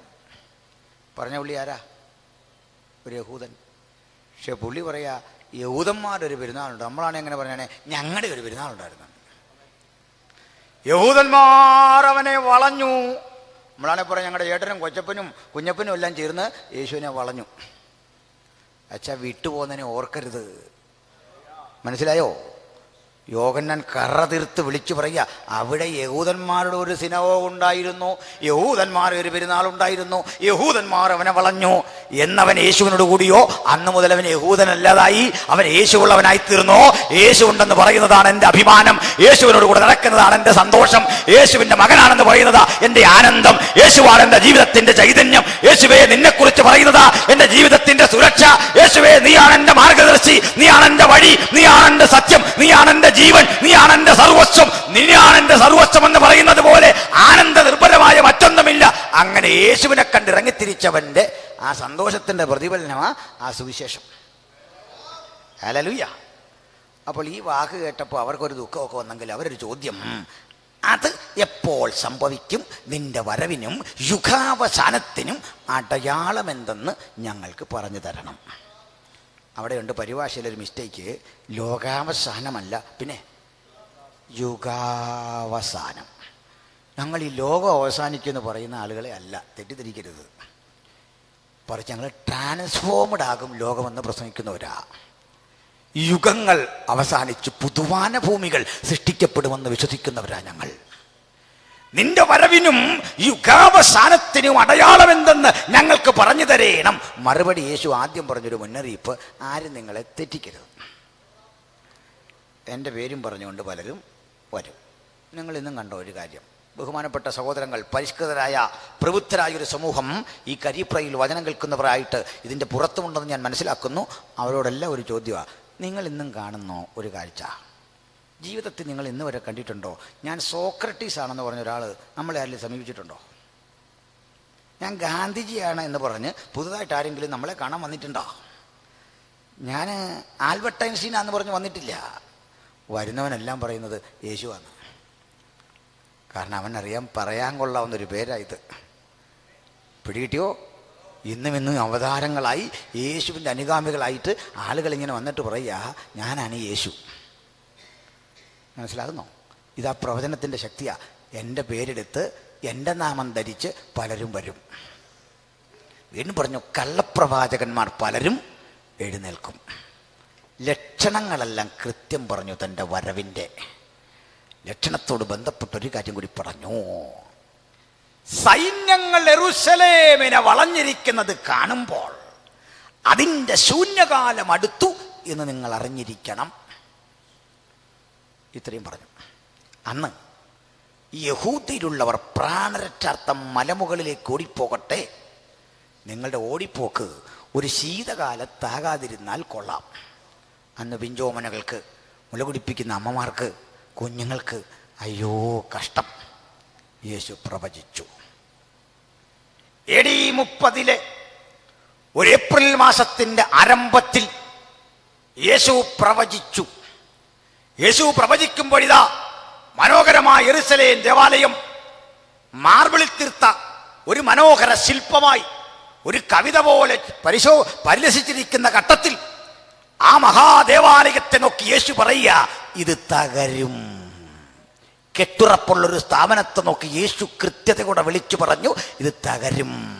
അത് വിശ്വസിക്കാൻ അന്നാർക്കും തയ്യാറില്ലായിരുന്നെങ്കിലും വിശ്വസിക്കുന്ന ഭക്തന്, അവന്റെ അനുഗാമികൾക്ക് മനസ്സിലായി, പറഞ്ഞത് യേശുവെങ്കിൽ അത് തകരാതിരിക്കില്ല. അവൻ അഭിപ്രായം പറഞ്ഞിട്ടുള്ളവനല്ല, ഊഹാമോഹം പ്രചരിപ്പിച്ചവനല്ല, എന്നും ഇല്ല ഇല്ല എന്നും ഒഴിഞ്ഞവൻ പറഞ്ഞു അത് തകരും. തകരുമെന്ന് പറഞ്ഞ യേശുവാണെങ്കിൽ അത് തകരും. 100% ഉറപ്പ്. AD 30 യേശു ഇങ്ങനെ പ്രവചിച്ചു. യേശു മരിച്ചു, അടക്കപ്പെട്ടു, ഉയർത്തെഴുന്നേറ്റു. ആ ചാപ്റ്റർ തീർന്നു. അവിടുന്ന് ഒരു 40 കൊല്ലം കാലം മുമ്പോട്ട് പോയി. കൃത്യം പറഞ്ഞാൽ AD 70 രാജ്യം ഭരിക്കുന്ന ചക്രവർത്തിയുടെ സേനാനായകൻ ടൈറ്റസ് കൈസർ, അയാൾ കേട്ടു, കോടികൾ വിലമതിക്കുന്ന സ്വർണ്ണ നിക്ഷേപമുള്ള യെരൂശലേം ദേവാലയത്തെക്കുറിച്ച്. അത് പിടിച്ചെടുക്കണം. ടൈറ്റസും തൻ്റെ സേനയും വന്ന് ഒലിവുമലയുടെ മുകളിൽ ക്യാമ്പ് ചെയ്തു. യെരൂശലേമിൻ്റെ 8 കവാടങ്ങളും ബന്ധിച്ചു. പുറത്തേക്കാർക്കും കടന്നു പോകാൻ കഴിയാത്ത വിധം ബന്ധനസ്ഥരാക്കി മാറ്റിക്കൊണ്ട് ആളുകളെ വിന്യസിച്ചു. ഇവിടെ ഇരുന്നു കൊണ്ട് ടൈറ്റസ് താഴേക്ക് നോക്കിയപ്പോൾ ഒരു കാഴ്ച കണ്ടു. മനോഹരമായ യെരൂശലേം ദേവാലയം തല്ലിത്തകർത്ത് കൊള്ളയടിക്കാൻ വന്നവന്റെ ഉള്ളിൽ ഒരു മാറ്റത്തിൻ്റെ ബോധ്യം. അയാൾ പറഞ്ഞു, ആലയം പൊളിക്കണ്ട, അതൊരു സർവമത പ്രാർത്ഥനാലയമായിട്ടിരിക്കട്ടെ. എല്ലാ മതക്കാരനും ഒന്ന് പ്രാർത്ഥിക്കട്ടെ. തൻ്റെ ഇഷ്ടദേവനായ റോമക്കാരുടെ ജൂപ്പിറ്റർ എന്ന ദേവന് വേണ്ടി, അറ്റ്ലസ് എന്ന ഭൂമിയുടെ ദേവന് വേണ്ടി, അഫ്രോഡിറ്റസ് എന്ന സൗന്ദര്യ ദേവതയ്ക്ക് വേണ്ടി വ്യത്യസ്ത കൗണ്ടറുകൾ ഉണ്ടാകട്ടെ, പൂജാഗിരികൾ അകത്തുണ്ടാകട്ടെ, അവിടെയൊക്കെ ആരാധന നടക്കട്ടെ. യഹൂദന് വേണമെങ്കിൽ യഹോവയെ അതിനകത്തിരുന്ന് ആരാധിക്കട്ടെ. ഇതായിരുന്നു ടൈറ്റസ് നിർദ്ദേശിച്ച നിർദ്ദേശം. ബഹുമാന്യരായ സഹോദരീ സഹോദരന്മാരെ, ഞങ്ങൾ ഈ അന്യമതസ്ഥരെയോ അവരെ വിശ്വാസത്തെയോ ഒന്നും മോശമായി കാണുന്ന ആളുകളല്ല. അങ്ങനെ നിങ്ങൾ ധരിക്കല്ലേ. സാമൂഹ്യ ചിന്തകന്മാരെ, സാമൂഹ്യ പരിഷ്കർത്താക്കളെ, ലോകത്തോട് നന്മ പഠിപ്പിച്ച ഏതൊരാളെയും ബഹുമാനിക്കാൻ തന്നെ നമ്മൾ ബാധ്യസ്ഥരാണ്. സാമൂഹ്യ പരിഷ്കർത്താക്കളും ചിന്തകന്മാരും ഇല്ലായിരുന്നെങ്കിൽ നമ്മുടെ നാടിൻ്റെ അവസ്ഥ മറ്റൊന്നാകുമായിരുന്നു. ഇവരെയൊക്കെ ആദരിക്കാൻ ഞങ്ങൾ ബാധ്യസ്ഥരാണ്. ആദരിക്കും, പക്ഷെ ആരാധിക്കില്ല. വ്യത്യാസം മനസ്സിലായോ? ഞങ്ങൾ ചിന്തകന്മാരെ, സാമൂഹ്യ പരിഷ്കർത്താക്കളെ, ഇതര പ്രിയപ്പെട്ടവരെ ആദരിക്കും, ബഹുമാനിക്കും, ആരാധിക്കില്ല. ആരാധനയ്ക്ക് യോഗ്യൻ ഒരുവൻ ഒരുവൻ ഒരുവൻ ഒരുവൻ മാത്രമേയുള്ളൂ. ആരാധനയ്ക്ക് യോഗ്യൻ. അതാ ഞങ്ങളുടെ വിശ്വാസത്തിന്റെ വ്യതിരിക്തത, അതാണ് ഞങ്ങളുടെ വീക്ഷണഗതികളുടെ സവിശേഷത. ആരാധനയ്ക്ക് യോഗ്യൻ ഒരുവൻ മാത്രം. ആദരവും ബഹുമാനവും നന്മ പ്രവൃത്തി ഇതാരും അർഹിക്കുന്നു. തർക്കമൊന്നും വേണ്ട കാര്യത്തിൽ. ആദരവ്, ആരാധന രണ്ടും രണ്ടാ. സൃഷ്ടാവിനെ മാത്രമേ ഞങ്ങൾ ആരാധിക്കൂ, സൃഷ്ടിയെ ആരാധിക്കില്ല. പോട്ടെ, ഇവിടെ ഇത്രയും സ്ഥാപനങ്ങൾ ഒരുമിച്ച് യെരൂശലേം ദേവാലയത്തിൽ കൊണ്ടുവരാൻ പദ്ധതിയിട്ട ഈ സേനാനായകന്റെ ലക്ഷ്യം ഒരു സർവമത യോഗം അവിടെ നടത്തി ആളുകളെ തമ്മിൽ യോജിപ്പിക്കുകയല്ല, കാണിക്കെടുത്തുകൊണ്ട് പോവുക എന്നുള്ളതായിരുന്നു. ഈ ലക്ഷ്യം മുൻകൂട്ടി അറിഞ്ഞ് യേശു കർത്താവ് പറഞ്ഞതാണ്, എൻ്റെ നാമത്തിൽ ആരംഭിച്ചിട്ട് നീ അങ്ങനെ കൊള്ള നടത്താമെന്ന് ഓർക്കണ്ട, അടിച്ച് ഞാനിതിനെ തകർക്കും. കല്ലിന്മേൽ കല്ല് ശേഷിപ്പിക്കാതെ ഞാനിതിനെ തകർക്കും. അന്ന് 8 വാതിലുകളും തല്ലിപ്പൊളിച്ച് അതിനകത്ത് കിരമ്പിക്കയറി അകത്തു കുടുങ്ങിയ ഇസ്രായേൽ മക്കളെ മുഴുവൻ വാളിന്റെ വായ്ത്തലേക്ക് അരിഞ്ഞു മാറ്റി ഒരു സംഹാര ശപഥം നടത്തി നശിപ്പിക്കാൻ ടൈറ്റസ് പദ്ധതിയിട്ടെങ്കിലും 7 കതകുകളും അടിച്ചു തകർത്ത് ഗേറ്റുകൾ തകർത്ത് കടന്നു. ഒരു കതക് മാത്രം പൊളിക്കാൻ സാധിച്ചില്ല. അത് യെരൂശലേമിന്റെ കിഴക്കേ വാതിലാണ്. ആ കിഴക്കേ വാതിലിനൊരു പേര് പറയും ഗോൾഡൻ ഗേറ്റ് അഥവാ സുവർണ വാതിൽ. സ്വർണ്ണ നിർമ്മിതമൊന്നുമല്ല. ആ ഗോൾഡൻ ഗേറ്റ് തുറക്കാൻ സാധിച്ചില്ലെന്ന് മാത്രമല്ല, ഞാനിന്ന് രാത്രി പ്രസംഗിച്ചു കൊണ്ടിരിക്കുന്ന വേളയിലും ആ കതക് മാത്രം ലോകത്തൊരുവനും തുറക്കാൻ സാധിച്ചിട്ടില്ല. അത് കുറെ കൂടി അടച്ച് ഭദ്രമാക്കി സീൽ ചെയ്തിരിക്കുക ഗവൺമെന്റ്. 67 തുറക്കാൻ ശ്രമിച്ചു, നടന്നില്ല. ചരിത്ര പ്രസിദ്ധമായ 1-ാം ലോക മഹായുദ്ധ കാലത്ത് അടിത്തറ പോലും അടിച്ചു തകർത്ത് അതുവഴി പുറത്തു ചാടാൻ ശ്രമിച്ചു, അറബികൾ, നടന്നില്ല. ആ കതക് തുറക്കാൻ കഴിയാത്തതിന്റെ രഹസ്യം ഞാൻ ബൈബിളിലൂടെ നിങ്ങളെ വായിച്ചു കേൾപ്പിക്കാം. എസെക്കിയേൽ പ്രവചനം 44-ന്റെ 1 മുതലുള്ള വാക്യങ്ങൾ വായിച്ചാൽ പിടികിട്ടും. എന്തേ കാലമിത്ര പുരോഗമിച്ചിട്ടും മനുഷ്യൻ യന്ത്രവൽകൃതമായ പുതുയുഗത്തെ ആശ്ലേഷിച്ചിട്ടും ഏറ്റവും അത്യാധുനിക സംവിധാനങ്ങൾ കൊണ്ട് ഏത് പൂട്ടും തുറക്കാൻ മനുഷ്യൻ പഠിച്ചിട്ടും യെരൂശലേമിന്റെ കിഴക്കേ വാതിൽ തുറക്കാൻ ഇനിയും മനുഷ്യന് സാധിക്കാത്തതിന്റെ പിന്നിലെ കാരണമെന്ത് വായിക്കാം. എസെക്കിയേൽ 44-ന്റെ 1. അനന്തരം അവൻ എന്നെ വിശുദ്ധ മന്ദിരത്തിന്റെ കിഴക്കോട്ട് ദർശനമുള്ള പുറത്തെ ഗോപുരത്തിലേക്ക് മടക്കിക്കൊണ്ടുവന്നു. അനന്തരം അവൻ എന്നെ യെരൂശലേമിന്റെ കിഴക്കോട്ടു ദർശനമുള്ള പുറത്തെ ഗോപുരത്തിങ്കലേക്ക് മടക്കിക്കൊണ്ടുവന്നു. എന്നാൽ അത് അടച്ചിരുന്നു. അപ്പോൾ യഹോവ എന്നോട് അരുളി ചെയ്തത്, ഈ ഗോപുരം തുറക്കാതെ അടച്ചിരിക്കണം.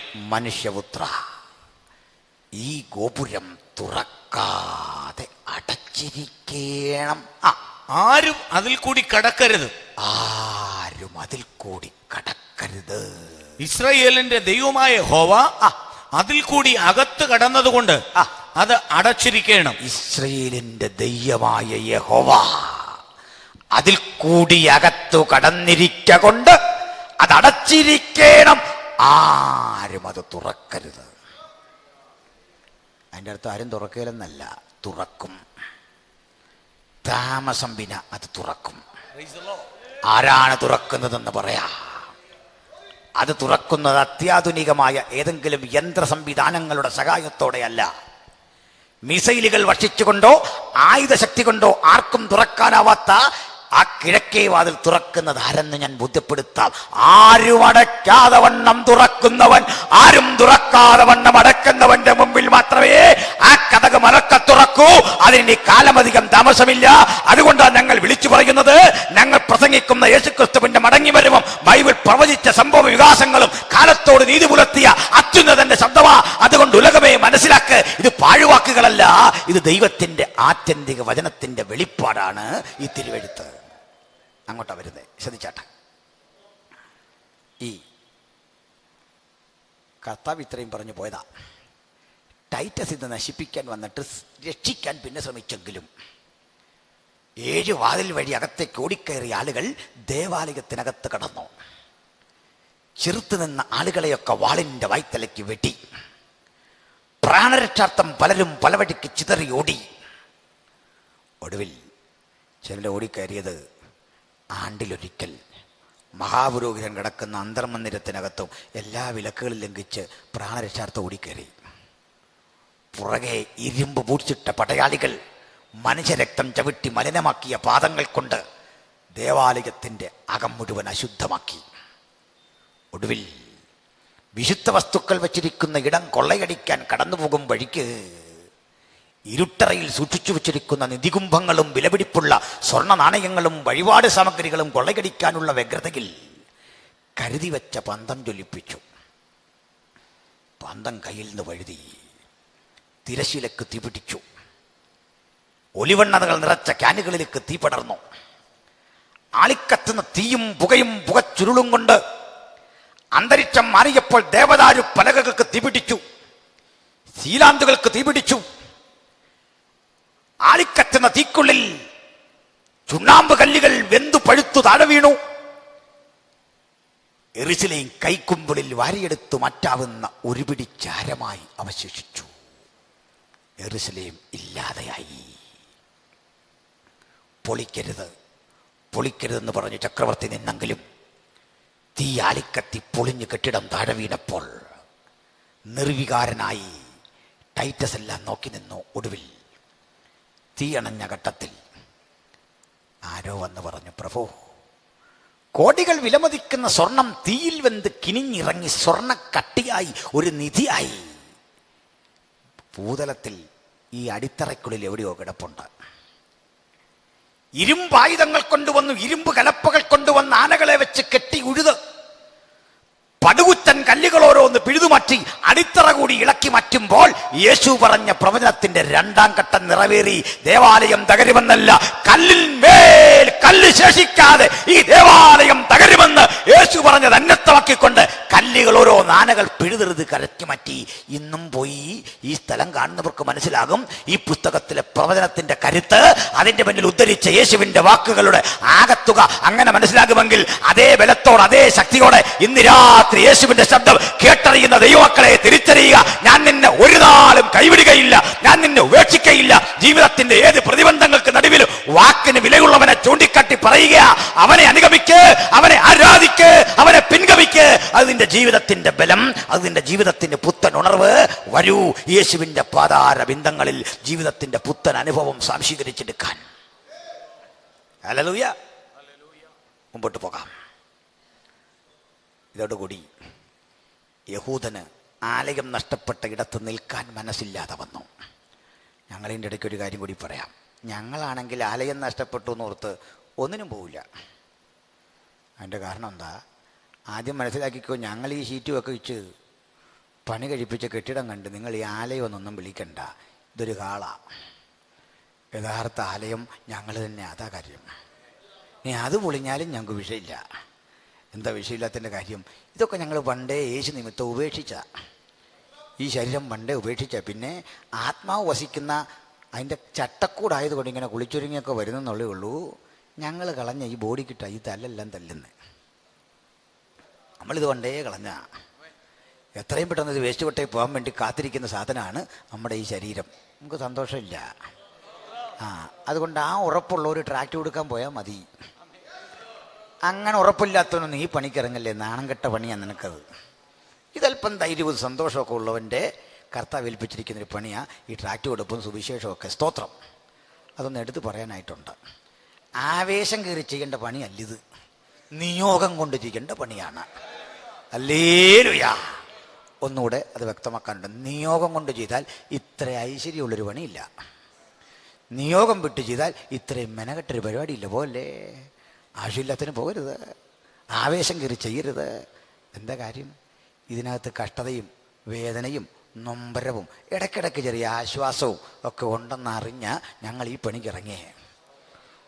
ഒരുത്തം പിടിച്ചു തള്ളുമ്പോൾ രണ്ടുപേര് സ്വീകരിക്കാൻ അപ്പുറത്ത് കാണും. ആ സ്വീകരണം കണ്ട് മതിമറന്നിങ്ങനെ നിൽക്കുമ്പോൾ അടുത്തവൻ ചീത്ത പറയും. ഒരു യോഗം കഴിഞ്ഞിറങ്ങി വരുമ്പോൾ ചിലർ പറയും, സാറേ ആ വചന ഹൃദയത്തോട് ഇടപെട്ടു. അപ്പുറത്ത് മാറി നല്ല സൂപ്പർ ചീത്ത. ഇതെല്ലാം ഒരുപോലെ അനുഭവിച്ചു കൊള്ളാം എന്നുറപ്പുള്ളവനെ ഇതും കൊണ്ട് ഇറങ്ങാവൂ. ഹല്ലേലൂയ. അല്ലെങ്കിൽ ഇവിടെയൊക്കെ പ്രാർത്ഥിച്ച് യോഗം കൂടി പോന്നേ, അതാ നല്ലത്. പിന്നെ ഒരു കാര്യം കൂടി, ഇനി ധൈര്യമില്ലാത്തവന് അതിനൊരു പണി പറഞ്ഞുതരാം. ധൈര്യമില്ല, പക്ഷേ എനിക്ക് യേശുവിനെ പ്രസംഗിക്കണം. ഒറ്റ വഴിയുള്ളൂ. ഞങ്ങളാരും ഈ ധൈര്യം കൊണ്ട് പറയുന്നല്ല, സത്യം പറഞ്ഞ ധൈര്യമുള്ളവൻ്റെ കൂടെ നിൽക്കുമ്പം നമുക്കൊരു ധൈര്യം വരും. ആരാ ധൈര്യമുള്ളവൻ? പീലാത്തോസിന്റെ കൊത്തളത്തിൽ അടിപതറാതെ ആ മഹാകോടതിക്ക് മുമ്പിൽ ഏത് ചോദ്യവും നേരിട്ട അഭിമാനിയായ ക്രിസ്തുവിന്റെ കൂടെ നിൽക്കുമ്പോൾ അറിയാത്തൊരു ധൈര്യത്തിന്റെ ശകലം നമ്മിലേക്കും വന്ന് സ്ഫുരിക്കും. ആ ധൈര്യത്തിന്റെ ബലത്തിൽ ഈ ബലത്തോടെ പോകണം യേശുവിനെ പ്രസംഗിക്കാൻ. അങ്ങനെ പോയി പ്രസംഗിച്ചാർക്കും തോൽവി അടയേണ്ടി വന്നിട്ടില്ല. ഒരു സുവിശേഷകൻ ഏറുകൊണ്ട് വീഴുമ്പോൾ, ഒരുവന്റെ ശിരസ് അറ്റുപോകുമ്പോൾ, അവന്റെ ചുടുരക്തം ഭൂമിയിൽ കിടക്കുമ്പോൾ തോറ്റുപോകുന്ന മാർഗമല്ല യേശുക്രിസ്തുവിന്റെ സുവിശേഷത്തിന്റെ മാർഗം. അത് കാലത്തെ അതിജീവിക്കുന്ന അജയ്യമായ ദൈവജനത്തിന്റെ മാർഗമാ. Praise the Lord. ഇത് പറയുമ്പോൾ എൻ്റെ മനസ്സിലേക്ക് ഓടി വരുന്നൊരു കാര്യം പറയാതിരിക്കാൻ തരമില്ല. ഞാൻ ഒരു കൊല്ലം മുമ്പ് തൃശ്ശൂരപ്പുറത്ത് കുന്നംകുളത്ത് കൂടി സുവിശേഷ യോഗം കഴിഞ്ഞ് മടങ്ങി വരുന്ന സമയമാണ്. ഒരു റെസ്റ്റോറൻറ്റിൽ ഭക്ഷണം കഴിക്കാൻ കയറി. ഞാനും 2 കൂട്ടുകാരും ഉണ്ട്. ഫുഡ് കഴിക്കാൻ കയറിയപ്പോൾ ഒരു വെയിറ്റർ അടുത്ത് വന്നു.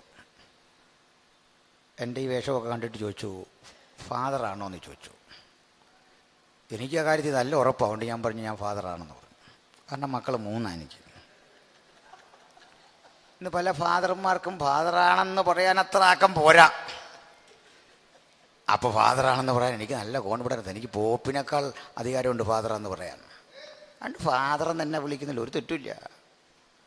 അദ്ദേഹം വിളിച്ചു, ഫാദർ. എന്താ വേണം? ഞാൻ ഫുഡെല്ലാം ഓർഡർ ചെയ്തു. അദ്ദേഹം ഞങ്ങളുടെ അടുത്തുനിന്ന് മാറുന്നില്ല. വീണ്ടും വീണ്ടും ഭക്ഷണം ഇട്ട് തരിക. ഈ സൽക്കാരമൊക്കെ കഴിഞ്ഞപ്പോൾ ഞങ്ങളോർത്ത് ഇദ്ദേഹം ഈ ടിപ്പ് കിട്ടാനുള്ള ഒരു സ്നേഹമൊക്കെ പ്രകടിപ്പിച്ചെന്നോർത്ത് തരക്കേടില്ലാതൊരു നോട്ട് അവിടെ വെച്ചു.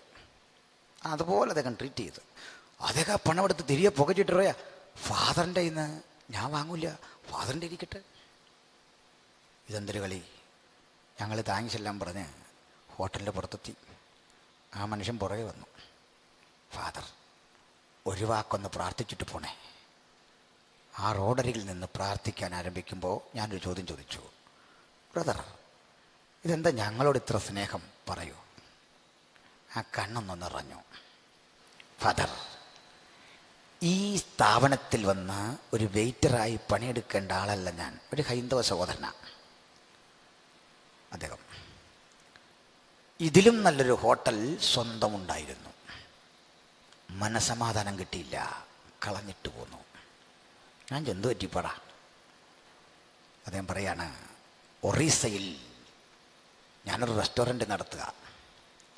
എൻ്റെ വീടിൻ്റെ അരികിൽ നിങ്ങളെപ്പോലൊരു ഫാദർ, 3 കുട്ടികൾ, ഭാര്യ. ക്രിസ്മസിന് പ്രത്യേക സമ്മാനങ്ങളൊക്കെ ഞങ്ങൾക്ക് കൊണ്ടുതരും. ഞങ്ങൾ ഫുഡൊക്കെ അങ്ങോട്ടും കൊടുക്കും. ഒരു വീട് പോലെ. ആ കുട്ടികളെല്ലാ പ്രഭാതത്തിലും വരും. എനിക്കും ഭാര്യയ്ക്കും ഒപ്പം കിടക്കും. എൻ്റെ കുട്ടികൾക്കൊപ്പം കിടന്നുകൊണ്ട് അങ്കിൾ അങ്കിൾ ഈ മുടിയിലൊക്കെ കൈയിട്ട് കളിക്കും. ഞങ്ങൾ ബാഡ്മിൻ്റൺ കളിക്കും. ഒറ്റ കുടുംബം, ജാതിയില്ല, മതമില്ല. അവർ ക്രിസ്ത്യൻ, ഞങ്ങൾ ഹിന്ദു. ഒരിക്കൽ പോലും മതപരമായൊരു ക്ലാഷില്ല. വലിയ സ്നേഹം. പക്ഷെ ഒരു ദിവസം ഞാൻ മടങ്ങി വരുമ്പോൾ ഒരു വാർത്ത. ഞാനേറെ സ്നേഹിക്കുന്ന എൻ്റെ ഫാദർ 2 കുഞ്ഞുങ്ങളും കുഷ്ഠരോഗികളുടെ ചേരിയിൽ പോയി അരിയും പലവ്യഞ്ജനങ്ങളും ഒക്കെ നൽകിക്കൊടുത്തു. കുഞ്ഞുങ്ങൾക്ക് മിഠായിയൊക്കെ കൊടുത്ത് വരും വഴിക്ക് കിടന്നുറങ്ങിയ ജീപ്പ് പെട്രോൾ ഒഴിച്ചു കത്തിച്ചു ചിലർ.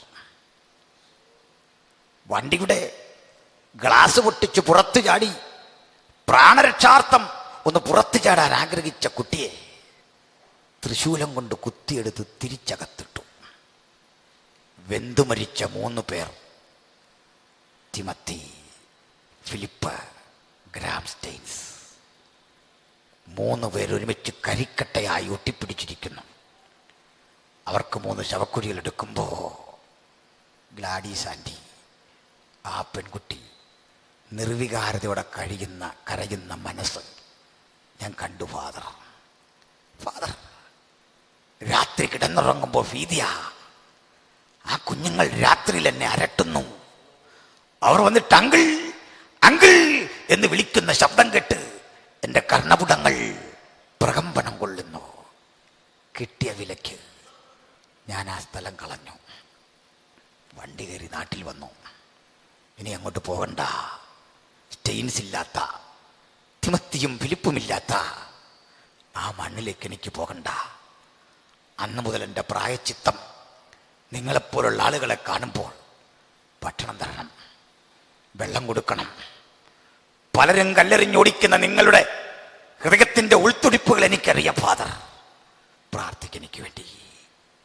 ഇങ്ങനെയുമുണ്ട് ഇന്ത്യയിൽ ഉള്ളം പിടയുന്ന 100 ആളുകൾ. ഈ മഹാരാജ്യത്ത് ഇന്നുമുണ്ട് സത്യസന്ധരായ ആയിരക്കണക്കിന് ലക്ഷക്കണക്കിന് ആളുകൾ. നമുക്കൊരേ സ്ഥലത്തിൽ പറയാം, ഞങ്ങൾ ഈ ഭാരതത്തെ സ്നേഹിക്കുന്നു, ഇവിടെയുള്ള മനുഷ്യരെ സ്നേഹിക്കുന്നു, ജനകോടികളെ സ്നേഹിക്കുന്നു. ഞങ്ങൾക്ക് വർണ്ണമില്ല, വർഗമില്ല. ഞങ്ങൾ ക്രിസ്തുവിൽ ഏതൊരു മനുഷ്യരെയും മനുഷ്യരായി കാണുന്നു, സ്നേഹിക്കുന്നു, പരിഗണിക്കുന്നു. ഹൃദയവും പറിച്ചു കൊടുക്കാനുള്ള സ്നേഹത്തിന്റെ വ്യഗ്രത, ക്രിസ്ത്യാനിത്വത്തിന്റെ മാർഗദർശനം, അതത്രേ വിശ്വാസത്തിന്റെ സിദ്ധാന്തം. ഞാൻ പറഞ്ഞു വന്നതിൻ്റെ മാനദണ്ഡം നിങ്ങൾക്ക് പിടികിട്ടി കാണും. വിഷയത്തിലേക്ക് കൂടി വരണേ പ്രിയപ്പെട്ടവരെ. മതവിദ്വേഷത്തിൻ്റെ, വിഭാഗീയ ചിന്തകളുടെ വിദ്വേഷം വെടിഞ്ഞ് നമുക്ക് മനുഷ്യത്വം എന്ന സനാതനമായ ആത്യന്തിക മൂല്യത്തിലേക്ക് അടുത്തു വരാൻ പഠിപ്പിക്കുന്ന പുസ്തകമാണ് ഈ തിരുവെഴുത്ത്. ഇത് ക്രിസ്ത്യാനിക്ക് വേണ്ടി എഴുതിയതല്ല, ലോകത്തിലേതെങ്കിലും ഒരു ജനതയ്ക്ക് വേണ്ടി എഴുതിയതല്ല. ഉലകമാസകലമുള്ള മനുഷ്യനെ നോക്കിക്കൊണ്ട് സൂര്യന്റെ ഉദയം മുതൽ അസ്തമയം വരെ ഭൂമിയെ വിളിക്കുന്ന, ജനസഞ്ചയത്തെ വിളിക്കുന്ന ഒരു ദൈവമാണ് ഇതിൻ്റെ ഉള്ളടക്കം. പ്രിയരേ, ഇതാ യെരുസലേം നഷ്ടപ്പെട്ട യഹൂദന്മാർ 50 കൊല്ലം കൂടി കഴിഞ്ഞപ്പോൾ മുഴുവൻ ആളുകളും പാലസ്തീനിയെ വിട്ടുപോകാൻ ഒരു ഉത്തരവിട്ടു ഹദ്രിയൻ ചക്രവർത്തി. അത് AD 123 ഹദ്രിയന്റെ ഉത്തരവിങ്ങനെ, ഇനിമേൽ യെരുസലേമിലെന്നല്ല, പാലസ്തീന്റെ 120 മൈൽ വിസ്തൃതി വരുന്ന ഒരിടത്തും ഒരൊറ്റ യഹൂദനെയും കണ്ടുകൂടാ, പുറത്തു കടക്കണം. അങ്ങനെ ചരിത്രത്തിലാദ്യമായി യഹൂദനില്ലാത്ത ഒരു ഇസ്രയേൽ രൂപപ്പെട്ടു. അവൻ ലോകമാസകലം ചിതറി. അതും ബൈബിൾ പ്രവചനത്തിൻ്റെ ഒരു സവിശേഷതയാണ്. ജൂതനോട് പറഞ്ഞൊരു കാര്യമുണ്ട്, ഈ പുസ്തകത്തിലെ വചനം വിട്ട് നീ ഇടത്തോട്ടോ വലത്തോട്ടോ മാറിയാൽ നിന്റെ ദൈവമായ യഹോവ ഭൂതലത്തിലെങ്ങും നിന്നെ ചിതറിക്കും. ഭൂതലം മുഴുവൻ അവൻ ചിതറി. ഈ ചിതറിപ്പോയ യഹൂദന്റെ ആരംഭകാലം അഭിവൃദ്ധിയുടേതായിരുന്നു. കയറ്റിറക്കങ്ങൾ ഒത്തിരിയുണ്ട്, അഭിവൃദ്ധിയുടേതായിരുന്നു ഭൂരിപക്ഷം എടുത്താൽ. അഭിവൃദ്ധി എന്ന് ഞാൻ ഉദ്ദേശിച്ചത് അവർ സമ്പന്നരായി. പോയ മിക്ക രാജ്യങ്ങളിലും ബിസിനസ് ചെയ്ത യഹൂദന്മാർ സമ്പന്നരായി. അവർ ചെയ്ത ബിസിനസ് ഞാൻ പറയാൻ പോവാണ്, നിങ്ങളാരും ചെയ്യണ്ട, ആരും അത് ചെയ്യണ്ട. ആ ഉറപ്പുണ്ടല്ലേ പറയുള്ളൂ, വേറൊന്നുമല്ല. പണം പലിശയ്ക്ക് കൊടുക്കുക. നമ്മൾ ഈ കുബേര എന്നൊക്കെ പറയാറുന്നല്ലോ, എന്തിനാ അത്രയും വളഞ്ഞു പോകുന്ന ബ്ലേഡ്. നമ്മുടെയൊക്കെ കയ്യിലിരിക്കുന്ന പണം വാങ്ങി ചെറിയ പലിശ നിക്ഷേപകന് കൊടുത്തുകൊണ്ട് വൻ പലിശയ്ക്ക് പുറത്ത് പണം കൊടുത്ത് തിരിച്ചു കിട്ടുന്നില്ലെങ്കിൽ ഗുണ്ടാപ്പടകളെ വിട്ട് അടികൊടുത്ത് പിരിച്ച് സ്വന്തം കീശ നിറയ്ക്കുന്ന ഒരു പ്രവണത ജൂതനാവിഷ്കരിച്ചു. ഏത് വിധത്തിലും പണം സമാഹരിച്ച് ജൂതന്മാർ കോടീശ്വരന്മാരായി. ഈ ബാങ്കിങ് എന്ന ആശയം തന്നെ ലോകത്ത് കൊണ്ടുവന്നത് ജൂതന്മാരാ. അങ്ങനെ സമ്പന്നരായ യഹൂദൻ ലോകത്തിൻ്റെ പലയിടങ്ങളിൽ പ്രധാനപ്പെട്ട സ്ഥാപനങ്ങൾ നടത്തി. എന്നാൽ ഒരു ഘട്ടം കഴിഞ്ഞപ്പോൾ അവർക്ക് ചില തിരിച്ചടികൾ. എന്താ തിരിച്ചടി? ചില രാജ്യങ്ങൾ അവരെ മുൻവിധിയോടെ ട്രീറ്റ് ചെയ്തു. അതിന് കാരണമുണ്ട്. അവരും ക്രിമിനലുകളായി പലപ്പോഴും രൂപപ്പെട്ടു. പല തിന്മകളുടെ പിന്നിൽ യഹൂദന്റെ കരം കണ്ടപ്പോൾ പല രാജ്യങ്ങളും അവർക്കെതിരെ നിലപാടെടുത്തുകൊണ്ട് ജൂതന്മാരെ പീഡിപ്പിക്കാൻ ആരംഭിച്ചു. ആദ്യം മാനസിക പീഡ.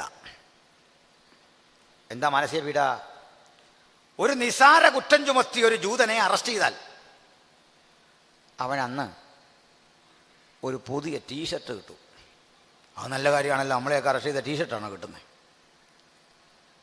ആ ടീഷർട്ട് ഇടിവിച്ചിട്ട് അതിൽ ഒരു ചുവന്ന ത്രികോണം വരയ്ക്കും. ഇനി മുതൽ ഇവൻ എവിടെ പോയാലും ഈ ത്രികോണമുള്ള ടീഷർട്ട് ഇടാനേ പറ്റുള്ളൂ, വേറെ ഉടുപ്പ് പറ്റില്ല. കേട്ടോ പറഞ്ഞേ? ഇവനെ കണ്ടാൽ മനസ്സിലാക്കിക്കൊള്ളണം, അവനൊരു ക്രിമിനലാണ്. കടകമ്പോളങ്ങളിലൊക്കെ അവൻ വരുമ്പോൾ മറ്റാളുകൾ ഇങ്ങനെ ഒരുമിച്ച് നോക്കും. അവൻ അങ്ങോട്ടോ ഇങ്ങോട്ടോ ചരിഞ്ഞാൽ ഉടനെ പറയും, അവിടെ നിൽക്ക്, എന്താ വേണം, ഇന്ന സാധനം വേണം, വെയിറ്റ് ചെയ്യ്, കാരണം നീ ഒരു ക്രിമിനലാ. ഇനി ഒരിക്കൽ കൂടി തെറ്റ് ചെയ്താൽ ഒരു ത്രികോണം തിരികെ വരയ്ക്കും. ഇപ്പം ഇതൊരു സ്റ്റാർ പോലായി. എന്നിട്ട് ഈ സ്റ്റാറിൽ എഴുതും ദ സ്റ്റാർ ഓഫ് ഡേവിഡ്, ദാവീദിൻ്റെ നക്ഷത്രം. കളിയാക്കി വിളിക്കുന്ന ദാവീദിൻ്റെ നക്ഷത്രമുള്ള ഉടുപ്പിട്ടവനെ കണ്ടാൽ ഓർക്കണം, ഇനി ഒരു ക്ഷമ കൂടി നിനക്കില്ല, തീർന്നു. പൊതുവാഹനങ്ങളിൽ അവന് കയറാൻ പറ്റില്ല, പൊതുനിരത്തുകളിൽ നിൽക്കാൻ പറ്റിയല്ല, നിഗൂഢമായ ഏതെങ്കിലും ഇടത്ത് പോയി ജീവിച്ചോണം, വീട് വിട്ട് പുറത്തു പോകരുത്. കർശന ഉപാധിയ. കാലിബറുള്ള കഴിവുള്ള നിരവധി യഹൂദന്മാർ പുറത്തിറങ്ങാനാവാത്ത വിധം വിഷണ്ണരായി. അടുത്ത ഘട്ടം, കുട്ടികൾക്ക് നേരെയായി മാനസിക പീഡ. കുട്ടികൾ പരീക്ഷ എഴുതും, 85% മാർക്ക് വാങ്ങി പാസ്സായാൽ അവരുടെ രേഖകൾ എഴുതും 40%. വേറൊന്നുമല്ല, ഇവന്മാർ കോപ്പി അടിക്കും എന്നൊരു മുൻവിധി. നിങ്ങളൊന്നും നേരെ പരീക്ഷ എഴുതി ജയിക്കുന്നവരല്ല, പിന്നെന്താ കോപ്പിയാ. എന്താ കാരണം? ബിക്കോസ് യു ആർ എ ജൂ. കുട്ടികൾ തമ്മിൽ കലഹമുണ്ടായാൽ മറുഭാഗം കേൾക്കാതെ വിധി പറയും, നീ ഒരു ജൂവാ, ജൂവിന്റെ മകനാ, യഹൂദന്റെ മകനാ, അതുകൊണ്ട് നീ ജനിച്ചതേ മിസ്റ്റേക്കില്ല, യേശുവിനെ ക്രൂശിച്ച വർഗമല്ലേ, പിന്നെങ്ങനെ നീ ശരിയാകും, ഇങ്ങനെ പറഞ്ഞുകൊണ്ട് ആക്ഷേപിച്ചു. ക്രൈസ്തവ സ്ഥാപനങ്ങൾ വരെ മനുഷ്യാവകാശങ്ങൾ നിഷേധിച്ചു. അതുകൊണ്ട് അവന് തീരെ മോശമായില്ല. കാരണം നമ്മുടെ കൊച്ച് 85 ജയിക്കുമ്പോൾ അവൻ അത്ര ഓടിയെത്താൻ നമ്മുടെ കൊച്ച് 40 ജയിക്കുമ്പോൾ അവൻ 85 വേണം. പക്ഷെ അങ്ങനെയുണ്ടായ ചില പ്രൊഡക്ഷൻ്റെ പേര് ഞാൻ നിങ്ങളോട് പറയാം. അങ്ങനെയുണ്ടായ ഒരു ജൂതൻ്റെ പേരാ ആൽബർട്ട് ഐൻസ്റ്റീൻ. അങ്ങനെയുണ്ടായ ഒരുത്തൻ്റെ പേരാ സിഗ്മണ്ട് ഫ്രോയിഡ്. അങ്ങനെയുണ്ടായ ഒരുവൻ്റെ പേരാ കാൾ മാർക്സ്. അങ്ങനെയുണ്ടായ ഒരുവൻ്റെ പേരാ ബീഥോവൻ, മ്യൂസീഷ്യൻ. മനസ്സിലായോ? ചില പണി കൊടുത്താൽ ഇങ്ങനെ അവനായിത്തീരും. മനസ്സിലായോ? അതുകൊണ്ട് ചിലത് ചവിട്ടി ഒതുക്കാൻ വന്നാൽ രണ്ട് ഇങ്ങനൊരു വഴിയുണ്ടെന്ന് ഓർത്തോണം. പിടികിട്ടിയോ? ആ മാർഗ് കുറച്ച് ഒപ്പിച്ച് ഘട്ടം അങ്ങോട്ട് കഴിഞ്ഞപ്പോൾ പീഡയ്ക്ക് മറ്റൊരു രൂപം ഉണ്ടായി. ജൂതന്മാരെ പീഡിപ്പിക്കാൻ മറ്റൊരു രൂപം, ശരീരപീഡ. ഇതുപോലെയുള്ള ആഡിറ്റോറിയങ്ങളിൽ എനിക്കൊന്ന് ഇവിടെ ഒരു 500-600 പേർക്കിരിക്കാം. 1000 പേരെ കൂട്ടിക്കോ. 1000 പേരെ ഇരുത്താവുന്ന ആഡിറ്റോറിയങ്ങളിലേക്ക് 10,000-5000 പേരെ കുത്തി നിറയ്ക്കും ജൂതന്മാരെ. സകല ഷട്ടറും അടയ്ക്കും.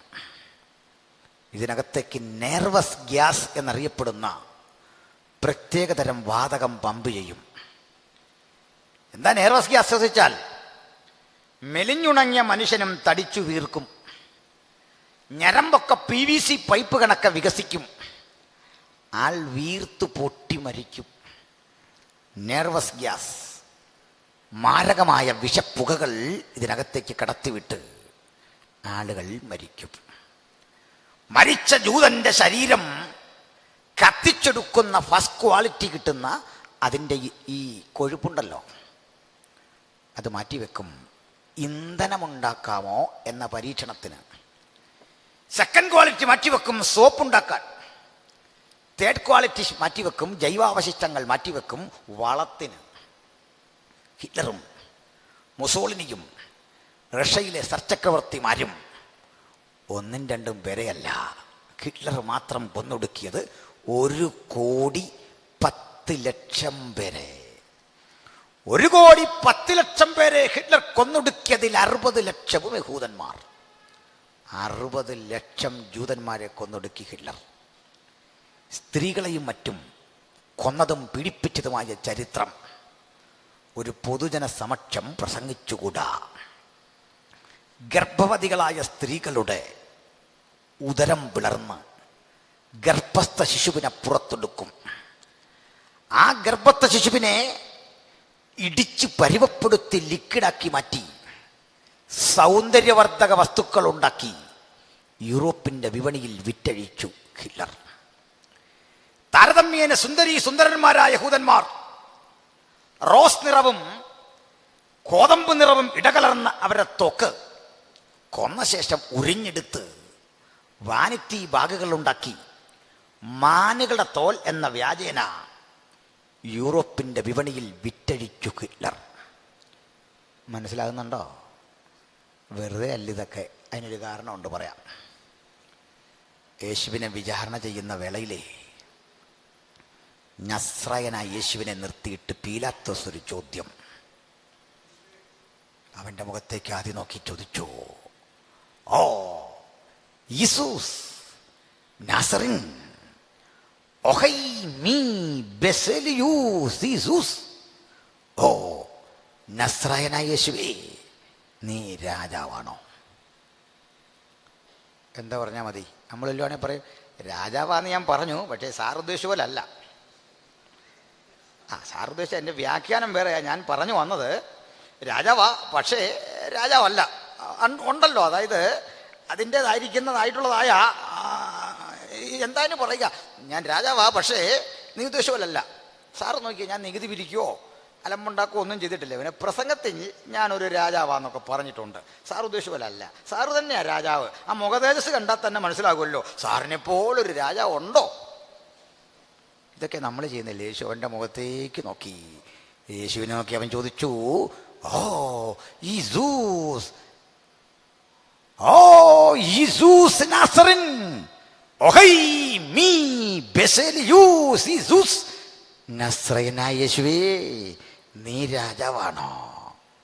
യേശുവിൻ്റെ മറുപടി, ഹോ പൊന്തിയൂസ് Pilathos, Roman governor, Roman procurator, me Pilathos ആകുന്നു. പിലാത്തോസേ, ഞാനാകുന്നു, ഞാനാകുന്നു, ഞാനാകുന്നു.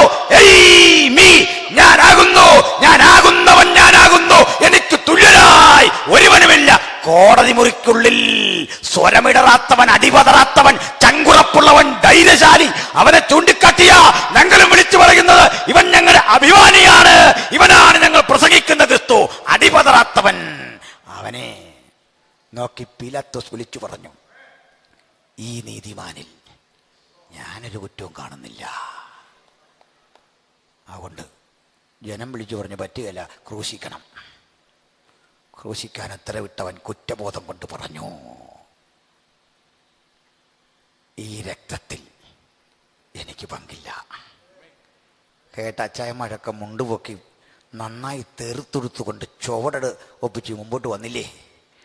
വന്നിട്ട് പറയാ, അവൻ്റെ രക്തം ഞങ്ങളുടെ മേലും ഞങ്ങളുടെ തലമുറ മേലും വരട്ടെ. റഷ്യൻ ചക്രവർത്തിമാർ, സർചക്രവർത്തിമാരും, മുസോളിനി ഇറ്റലിയിൽ, ജർമ്മനിയിൽ ഹിറ്റ്ലർ, യഹൂദ സഹസ്രങ്ങളെ കൊന്നുമുടിച്ച ചോര കൊണ്ട് യൂറോപ്പിൻ്റെ താഴ്വര മുഴുവൻ ചോര കൊണ്ട് നിറച്ചും കിടങ്ങറ മുഴുവൻ അസ്ഥികൂടം നിറച്ചും ലക്ഷക്കണക്കിനായി വരുന്ന യഹൂദനെ കൊന്നുമുടിച്ചപ്പോൾ ചിലക്കാ രക്തം ശാപത്തിന് ഹേതുവായെങ്കിൽ ഞങ്ങളും വിളിച്ചു പറയുന്നു, അവന്റെ രക്തമാ ഞങ്ങൾക്കും ഞങ്ങളുടെ തലമുറയ്ക്കും അഭിമാനം. അവന്റെ പുത്രനായ യേശുവിന്റെ രക്തം സകല പാപവും പോക്കി നമ്മെ ശുദ്ധീകരിക്കുന്നു. അവന്റെ രക്തത്തിൽ നമുക്ക് അതിക്രമങ്ങളുടെ മോചനം എന്ന വീണ്ടെടുപ്പുണ്ട്. ആ വീണ്ടെടുപ്പ് കരഗതമാക്കാത്ത ഒരാളെങ്കിലും ഇന്ന് രാത്രി ശബ്ദം കേൾക്കുന്നെങ്കിൽ ഇപ്പോഴാകുന്നു സുപ്രസാദ കാലം, ഇപ്പോഴാകുന്നു രക്ഷാ ദിവസം. ഹല്ലേലൂയ. ചുരുക്കത്തിൽ ലോകം മൊത്തം ചിതറിയ യഹൂദന് എല്ലാ വഴികളും തകർന്നു. അവൻ ഇത്രയും പോയിടത്തെല്ലാം പീഡിപ്പിക്കപ്പെട്ടെങ്കിലും അവനെ തൊടാതെ, അവനൊരു ദോഷവും ചെയ്യാതെ അവനെ പരിപാലിച്ച ഒറ്റ രാജ്യമേ ലോകത്തുള്ളൂ. ഏതാന്ന് പറയാമോ? ഇന്ത്യ എന്ന് പറഞ്ഞാൽ ശരിയാവില്ല, നമ്മൾ കേരളം. കാരണം അന്ന് ഒത്തിരി നാട്ടുരാജ്യങ്ങളുണ്ട്. അതുകൊണ്ട് പറഞ്ഞാൽ നമുക്ക് വേറിട്ടങ്ങ് പറയാം. അങ്ങനെ എല്ലാവരും ഒന്ന് പറ്റുപടി കൂടണ്ടെന്നേ. അതൊക്കെ ചരിത്രം ഒത്തിരി ഉണ്ട്. ഞാനിത് ഒരു ആഗസ്റ്റ് 15 എവിടെയോ പ്രസംഗിച്ചത് യൂട്യൂബിൽ കിടപ്പുണ്ട്. ആ കാര്യമെല്ലാം പറയുന്നുണ്ട്. ഇത്തവണ ആഗസ്റ്റ് 15 പ്രസംഗിക്കുന്നുണ്ട്. അതുകൊണ്ട് അത് ലൈവിലുണ്ടാകും. ഇത്തരം ലൈവുകൾ ആവശ്യമുള്ളവർ എന്നെ ഒന്ന് കണ്ടിട്ട് പോയാൽ മതി. ഞാൻ അതിനുള്ള സംവിധാനങ്ങൾ കൂടി പറയാം. നമുക്ക് മുമ്പോട്ട് പോകാം. ഇങ്ങനെയുള്ള ജൂതന്മാർ പോയിടത്തെല്ലാം ആക്രമിക്കപ്പെട്ടപ്പോൾ അമേരിക്ക പോലുള്ള ചില രാജ്യങ്ങളിൽ, പാശ്ചാത്യ രാജ്യങ്ങളിലൊക്കെ ചിലർ സമ്പന്നരായി കഴിഞ്ഞിരുന്നു. അവരൊരുമിച്ച് കൂടി ചിന്തിച്ചു, എന്താ ഞങ്ങളിങ്ങനെ ഉപദ്രവിക്കപ്പെടുന്നത്? അതുകൊണ്ട് ഏത് രാജ്യത്ത് ചെന്നാലും ആക്രമണമാണെങ്കിൽ ഞങ്ങളുടെ മുമ്പിൽ ഇനി ഒരു വഴിയുണ്ട്, അത് തിരഞ്ഞെടുക്കണം. പണ്ടെങ്ങോ ഞങ്ങളുടെ പൂർവികരെ പുറത്താക്കി തള്ളിവിട്ട പഴയ പാലസ്തീൻ തിരിച്ചു പിടിക്കണം. മനസ്സിലായോ? AD 123 ഹദ്രൻ പുറത്താക്കിയ നാട്ടിലേക്ക് തിരിച്ചു ചെന്നാൽ അവർക്ക് കിട്ടുമോ? കിട്ടില്ല. കാരണം അന്ന് ആ സ്ഥലം ഓട്ടോമൻ തുർക്കികളുടെ കയ്യിലാണ്. തുർക്കികളുടെ ഭരണാധികാരി ഒരു ഹുസൈൻ ചക്രവർത്തി ഉണ്ടായിരുന്നു. ഒരു നിവേദക സംഘം ചെന്ന് അദ്ദേഹത്തെ കണ്ടിട്ട് പറഞ്ഞു, പ്രഭോ, അങ്ങയുടെ വിശാലമായ സാമ്രാജ്യത്തിൽ ഒരു 120 മൈൽ സ്ഥലം ആർക്കും കൊള്ളാതെ കിടപ്പുണ്ട്. മരുഭൂമിയാണ്. അത് ഞങ്ങൾക്ക് തന്നാൽ വെറുതെ തരണ്ട, ചോദിക്കുന്ന വില $ആക്കി പമ്പ് ചെയ്തങ്ങോട്ട് തരാമെന്ന് പറഞ്ഞു. മനസ്സിലായോ? അല്ല, സൗജന്യം വേണ്ട. കാരണം ഞങ്ങൾക്ക് ഒരുമിച്ച് പാർക്കണം, ഞങ്ങളുടെ ആളുകൾ പീഡിപ്പിക്കപ്പെടുക. ചക്രവർത്തി പറഞ്ഞു, തരാം. അതിന് പണമൊന്നും വേണ്ട, സൗജന്യമായിട്ട് തരാം. ഒരു വ്യവസ്ഥ, മക്കള് ഒലിവുമല കണ്ടിട്ടുണ്ടോ? ഉവ്വ്. ഒലിവുമലയുടെ മുകളിൽ നിന്നുകൊണ്ട് അങ്ങ് വടക്കോട്ട് നോക്കുമ്പോൾ ദൂരെ ഹെർമോന്യമലയുടെ മുകളിൽ നിന്നൊരു നീരൊഴുക്ക് വന്ന് ഗലീലിയ തടാകമായി രൂപപ്പെടുന്ന കണ്ടു. ആ ഗലീലിയ തടാകത്തിൽ നിന്ന് ഒരു നീരൊഴുക്ക് വന്ന് ചാവുകടലിൽ ചേരുന്ന കണ്ടല്ലോ. എന്താ അതിൻ്റെ പേര്? യോർദാൻ. ഈ യോർദാനും ഒലിവുമലയും തമ്മിൽ പൊക്കം കൊണ്ട് വ്യത്യാസമുണ്ടോ മക്കളെ? ഉണ്ട്. എത്ര പൊക്കം വരും? ഒരു 600, 700, 800, 1000 അടിയോളം വരും. മക്കളെ, ഈ യോർദാനിലെ വെള്ളം എന്നെങ്കിലും ഒഴുകി ഒലിവുമലയുടെ മുകളിൽ കിടക്കുന്ന ഒരു കാലം വന്നാൽ അന്ന് തരാം. പിന്നെ ഇവിടെ നിൽക്കേണ്ട കാര്യമുണ്ടോ? പിന്നെയും ചില തലയുറഞ്ഞ് അവിടെ നിൽക്കുക. എന്നാച്ചാ അതൊക്കെ കിട്ടുന്ന പറ. അവർ തിരിഞ്ഞു നടന്നു. ഒത്തിരി കഥകളുണ്ട്, ഞാൻ മുഴുവൻ നീട്ടുന്നില്ല. ആ കൂടൊരു യഹൂദ വിദ്യാർത്ഥി ഉണ്ടായിരുന്നു നിവേദക സംഘത്തിൽ. അവൻ തിരിഞ്ഞു നിന്ന്, പ്രഭോ, അങ്ങ് കളിയാക്കി അയക്കുക, അറിയാം. പക്ഷെ ഞങ്ങളുടെ ആവശ്യകതയുമായി തുലനം ചെയ്യുമ്പോൾ അതും സംഭവിക്കും എന്ന് വിശ്വസിക്കാനാ ഞങ്ങൾക്കിഷ്ടം. അങ്ങനെ സംഭവിച്ചാൽ അങ്ങ് വാക്ക് പാലിക്കണം. മനസ്സിലായോ? ഇതൊരു 15 അടി കാണും ഈ പൊക്കം. അപ്പോൾ 1000 അടി പൊക്കത്തിൽ വെള്ളം കയറുമെന്ന് പറഞ്ഞാൽ വിശ്വസിക്കാൻ പറ്റുമോ? പറ്റണം. ഈ പയ്യൻ പറയാ, പ്രഭോ, ഇത് വെറുതെ വിശ്വസിക്കല്ല. പൊട്ടിച്ചിരിക്കുന്ന സാഗര തരംഗങ്ങൾക്ക് നടുവിൽ വിറയാർന്ന കരങ്ങൾ കൊണ്ടൊരു വടി നീട്ടിപ്പിടിച്ച ഞങ്ങളുടെ പൂർവികൻ ചെങ്കടലിനെ 2ആയി വെട്ടിപ്പിളർന്ന് വഴിയുണ്ടാക്കി ഇക്കര കടന്നു വന്ന അനുഭവമുള്ളവരാ ഞങ്ങൾ. തടം തല്ലിയാക്കുന്ന യോർദാന്റെ നെറുകയിലൂടെ പുതുവഴി തെറ്റിച്ചു വന്നവരാ ഞങ്ങൾ. ഉയർന്നു നിൽക്കുന്ന വലിയ എരിയോ കോട്ട ഇടിച്ചു തകർത്ത് ജയവേരി മുഴക്കി വരുമ്പോൾ ഞങ്ങളുടെ പൂർവികൻ ഇതാ ആകാശത്തിലേക്ക് നോക്കി സൂര്യചന്ദ്രന്മാരെ കണ്ടിട്ട്, സൂര്യ നീ അയ്യാലോൻ, സൂര്യ നീ ഗിബയോനിലും, ചന്ദ്ര നീ അയ്യാലോൻ താഴ്വരയിൽ നിൽക്ക എന്ന് പറഞ്ഞുകൊണ്ട് ഭ്രമണപഥത്തിന്റെ ഗതിയും തിരിച്ചുവിട്ട പ്രാർത്ഥനാ മനുഷ്യരുടെ കൊച്ചുമക്കളാ ഞങ്ങളെങ്കിൽ ചരിത്രം വഴിമാറും, പ്രകൃതി വഴിമാറും, സ്ഥിതിഗതിക്ക് ഭേദം വരുമെങ്കിൽ ഈ രാത്രി വചനം കേൾക്കുന്ന പ്രിയപ്പെട്ടവരെ, ഈ പുസ്തകത്തിലെ ദൈവത്തെ കൊണ്ട് അസാധ്യമായതൊന്നുമില്ല, ഈ പുസ്തകം പ്രതിപാദിക്കുന്ന ദൈവത്തെ കൊണ്ട് അസാധ്യമായതൊന്നുമില്ല എന്ന ആ സത്യം ആവർത്തിച്ചുറപ്പിച്ചുകൊണ്ട് യുഗപുരുഷനായ ക്രിസ്തുവിനെ ഉയർത്തിക്കാട്ടി പറയാ, അവനിലൂടെയാണ് മനുഷ്യരാശിയുടെ രക്ഷ, മനുഷ്യരാശിയുടെ വിമോചനം. ഹല്ലേലൂയ. എനിക്ക് ഉപസംഹരിക്കണം, ശ്രദ്ധിക്കണേ. ഇതാ അങ്ങനെ സംഭവിച്ചു. 1-ാം ലോകമഹായുദ്ധം പൊട്ടിപ്പുറപ്പെട്ടു. ലോകം 2 ശാക്തിക ചേരികളിലായി. ബ്രിട്ടനും അമേരിക്കയും റഷ്യയും ഒക്കെ ചേരുന്ന ഒരു സേന, അതിനെ വിളിക്കും അലയൻസ് പവർ അഥവാ സഖ്യശക്തികൾ. അപ്പുറത്ത് ജർമ്മനിയും ഇറ്റലിയും ഒക്കെ ഉള്ള അച്ചുതണ്ട് ശക്തികൾ, ഹിറ്റ്ലറൊക്കെ നയിക്കുന്ന സേനയാണ്. അടിമൂത്തു. ആദ്യഘട്ടമൊക്കെ വിജയം ബ്രിട്ടനായിരുന്നു. ഒടുവിൽ ജർമ്മനി കളം തിരിച്ചു പിടിച്ചു. യുദ്ധമുഖത്ത് ബ്രിട്ടൻ പതറി തുടങ്ങി. കാരണം മറ്റൊന്നല്ല, യുദ്ധമുഖത്തേക്ക് കൊണ്ടുപോകാൻ സ്വാഭാവിക വെടിമരുന്ന് തീർന്നിരിക്കുന്നു. നാശം വിതയ്ക്കുന്ന ജർമ്മൻ പട്ടാളം ബ്രിട്ടനിലും പരിസരത്തും റഷ്യയുടെ ക്യാപിറ്റൽ സിറ്റിക്ക് അടുത്ത് വരെ വന്ന് അക്രമം അഴിച്ചുവിട്ട് മുന്നേറുമ്പോൾ വെടിമരുന്നിന് ക്ഷാമം ആകെ പ്രശ്നമായപ്പോൾ അവർ കിട്ടു. പ്രസിദ്ധനായ ചെയിൻ ബേസ്മാന്റെ ഒരു കണ്ടുപിടുത്തം, ഉഗ്രസ്ഫോടക ശേഷിയുള്ള ഒരു കെമിക്കൽ അദ്ദേഹം കണ്ടുപിടിച്ചു. യുദ്ധമുഖത്ത് ഇത് കിട്ടിയാൽ ഇത് പ്രയോജനപ്പെടും. യഹൂദനായ ചെയിൻ ബേസ്മാനെ വരുത്തി. ബേസ്മാൻ, യുദ്ധം നമുക്ക് വിജയിക്കണം, ഇത് ഞങ്ങൾക്ക് തരണം. ഇതൊന്നും പറയാൻ നേരം പോരാ. ബേസ്മാൻ സമ്മതിച്ചു. പ്രത്യുപകാരമായി ഞങ്ങൾക്ക് പാലസ്തീൻ തിരിച്ചു കിട്ടണം. സമ്മതിച്ചു. യുദ്ധം ജയിച്ചു ബ്രിട്ടൻ. ഞാൻ പറഞ്ഞത്ര വേഗത്തിലൊന്നും അല്ല, നമ്മുടെ സമയക്കുറവുകൊണ്ടാണ്. സമയക്കുറവുകൊണ്ട് ഞാൻ ജയിപ്പിച്ച യുദ്ധമല്ലേ, എന്തിനാ ഒത്തിരി പറഞ്ഞുകൊണ്ട് നിൽക്കുന്നു. പ്രശ്നം തീരട്ടെ. ചിലത് പറഞ്ഞൊരു നീട്ടും, അതുകൊണ്ട് നമ്മളത് അങ്ങനെ ചുരുക്കിയതാണ്. ബ്രിട്ടൻ യുദ്ധം ജയിച്ചപ്പോൾ പാലസ്തീൻ പിടിക്കാൻ ബ്രിട്ടൻ ഏൽപ്പിച്ചത് അല്ലൻബി എന്നു പേരായ ഒരു ആംഗ്ലിക്കൻ വിശ്വാസിയായ ക്യാപ്റ്റനെയാണ്. British general അല്ലൻബി. ഇന്നുമുണ്ട് യോർദാന് കുറുകെ ഒരു അല്ലൻബി പാലം. അല്ലൻബിയും സേനാംഗങ്ങളും ഒലിവുമലയുടെ മുകളിലെത്തി.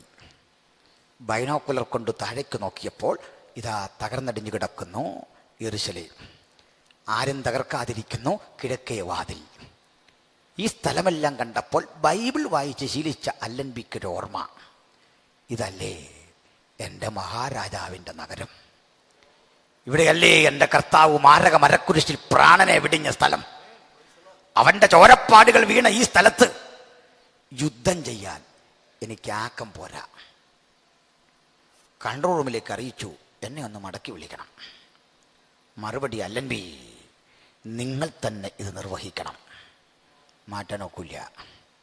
അല്ലൻബിയുടെ ആവശ്യം ഒറ്റ കണ്ടീഷൻ, ചോര ചൊരിയാതെ വെടിവെക്കാതെ ഇവറ്റകളെ ഒഴിപ്പിക്കാൻ എനിക്ക് സമയം കൂടുതൽ തരണം. അല്ലൻബിയുടെ ആത്മീക ജീവിതത്തെക്കുറിച്ചറിയാവുന്ന മേധാവി മറുപടി കൊടുത്തു, മിസ്റ്റർ അല്ലൻബി, നിങ്ങൾ പ്രാർത്ഥിക്കൂ, വേണ്ടത് ചെയ്തുകൊള്ളൂ, സമയം അനുവദിച്ചിരിക്കുന്നു. തനിക്കും തൻ്റെ പട്ടാള സഹപ്രവർത്തകർക്കും ചില ദിവസങ്ങൾ ക്യാമ്പ് ചെയ്യണം. പട്ടാള ബാരാക്കുകൾ സജ്ജീകരിച്ചു, ക്യാമ്പുകൾ റെഡിയായി. അനുദിന ജീവിതത്തിൻ്റെ ആവശ്യത്തിന് വെള്ളം വേണം. 3 പോളിത്തീൻ കൊണ്ടുള്ള പട്ടാളക്കാരുടെ പ്രത്യേക ടാങ്കുകൾ സജ്ജീകരിച്ചു.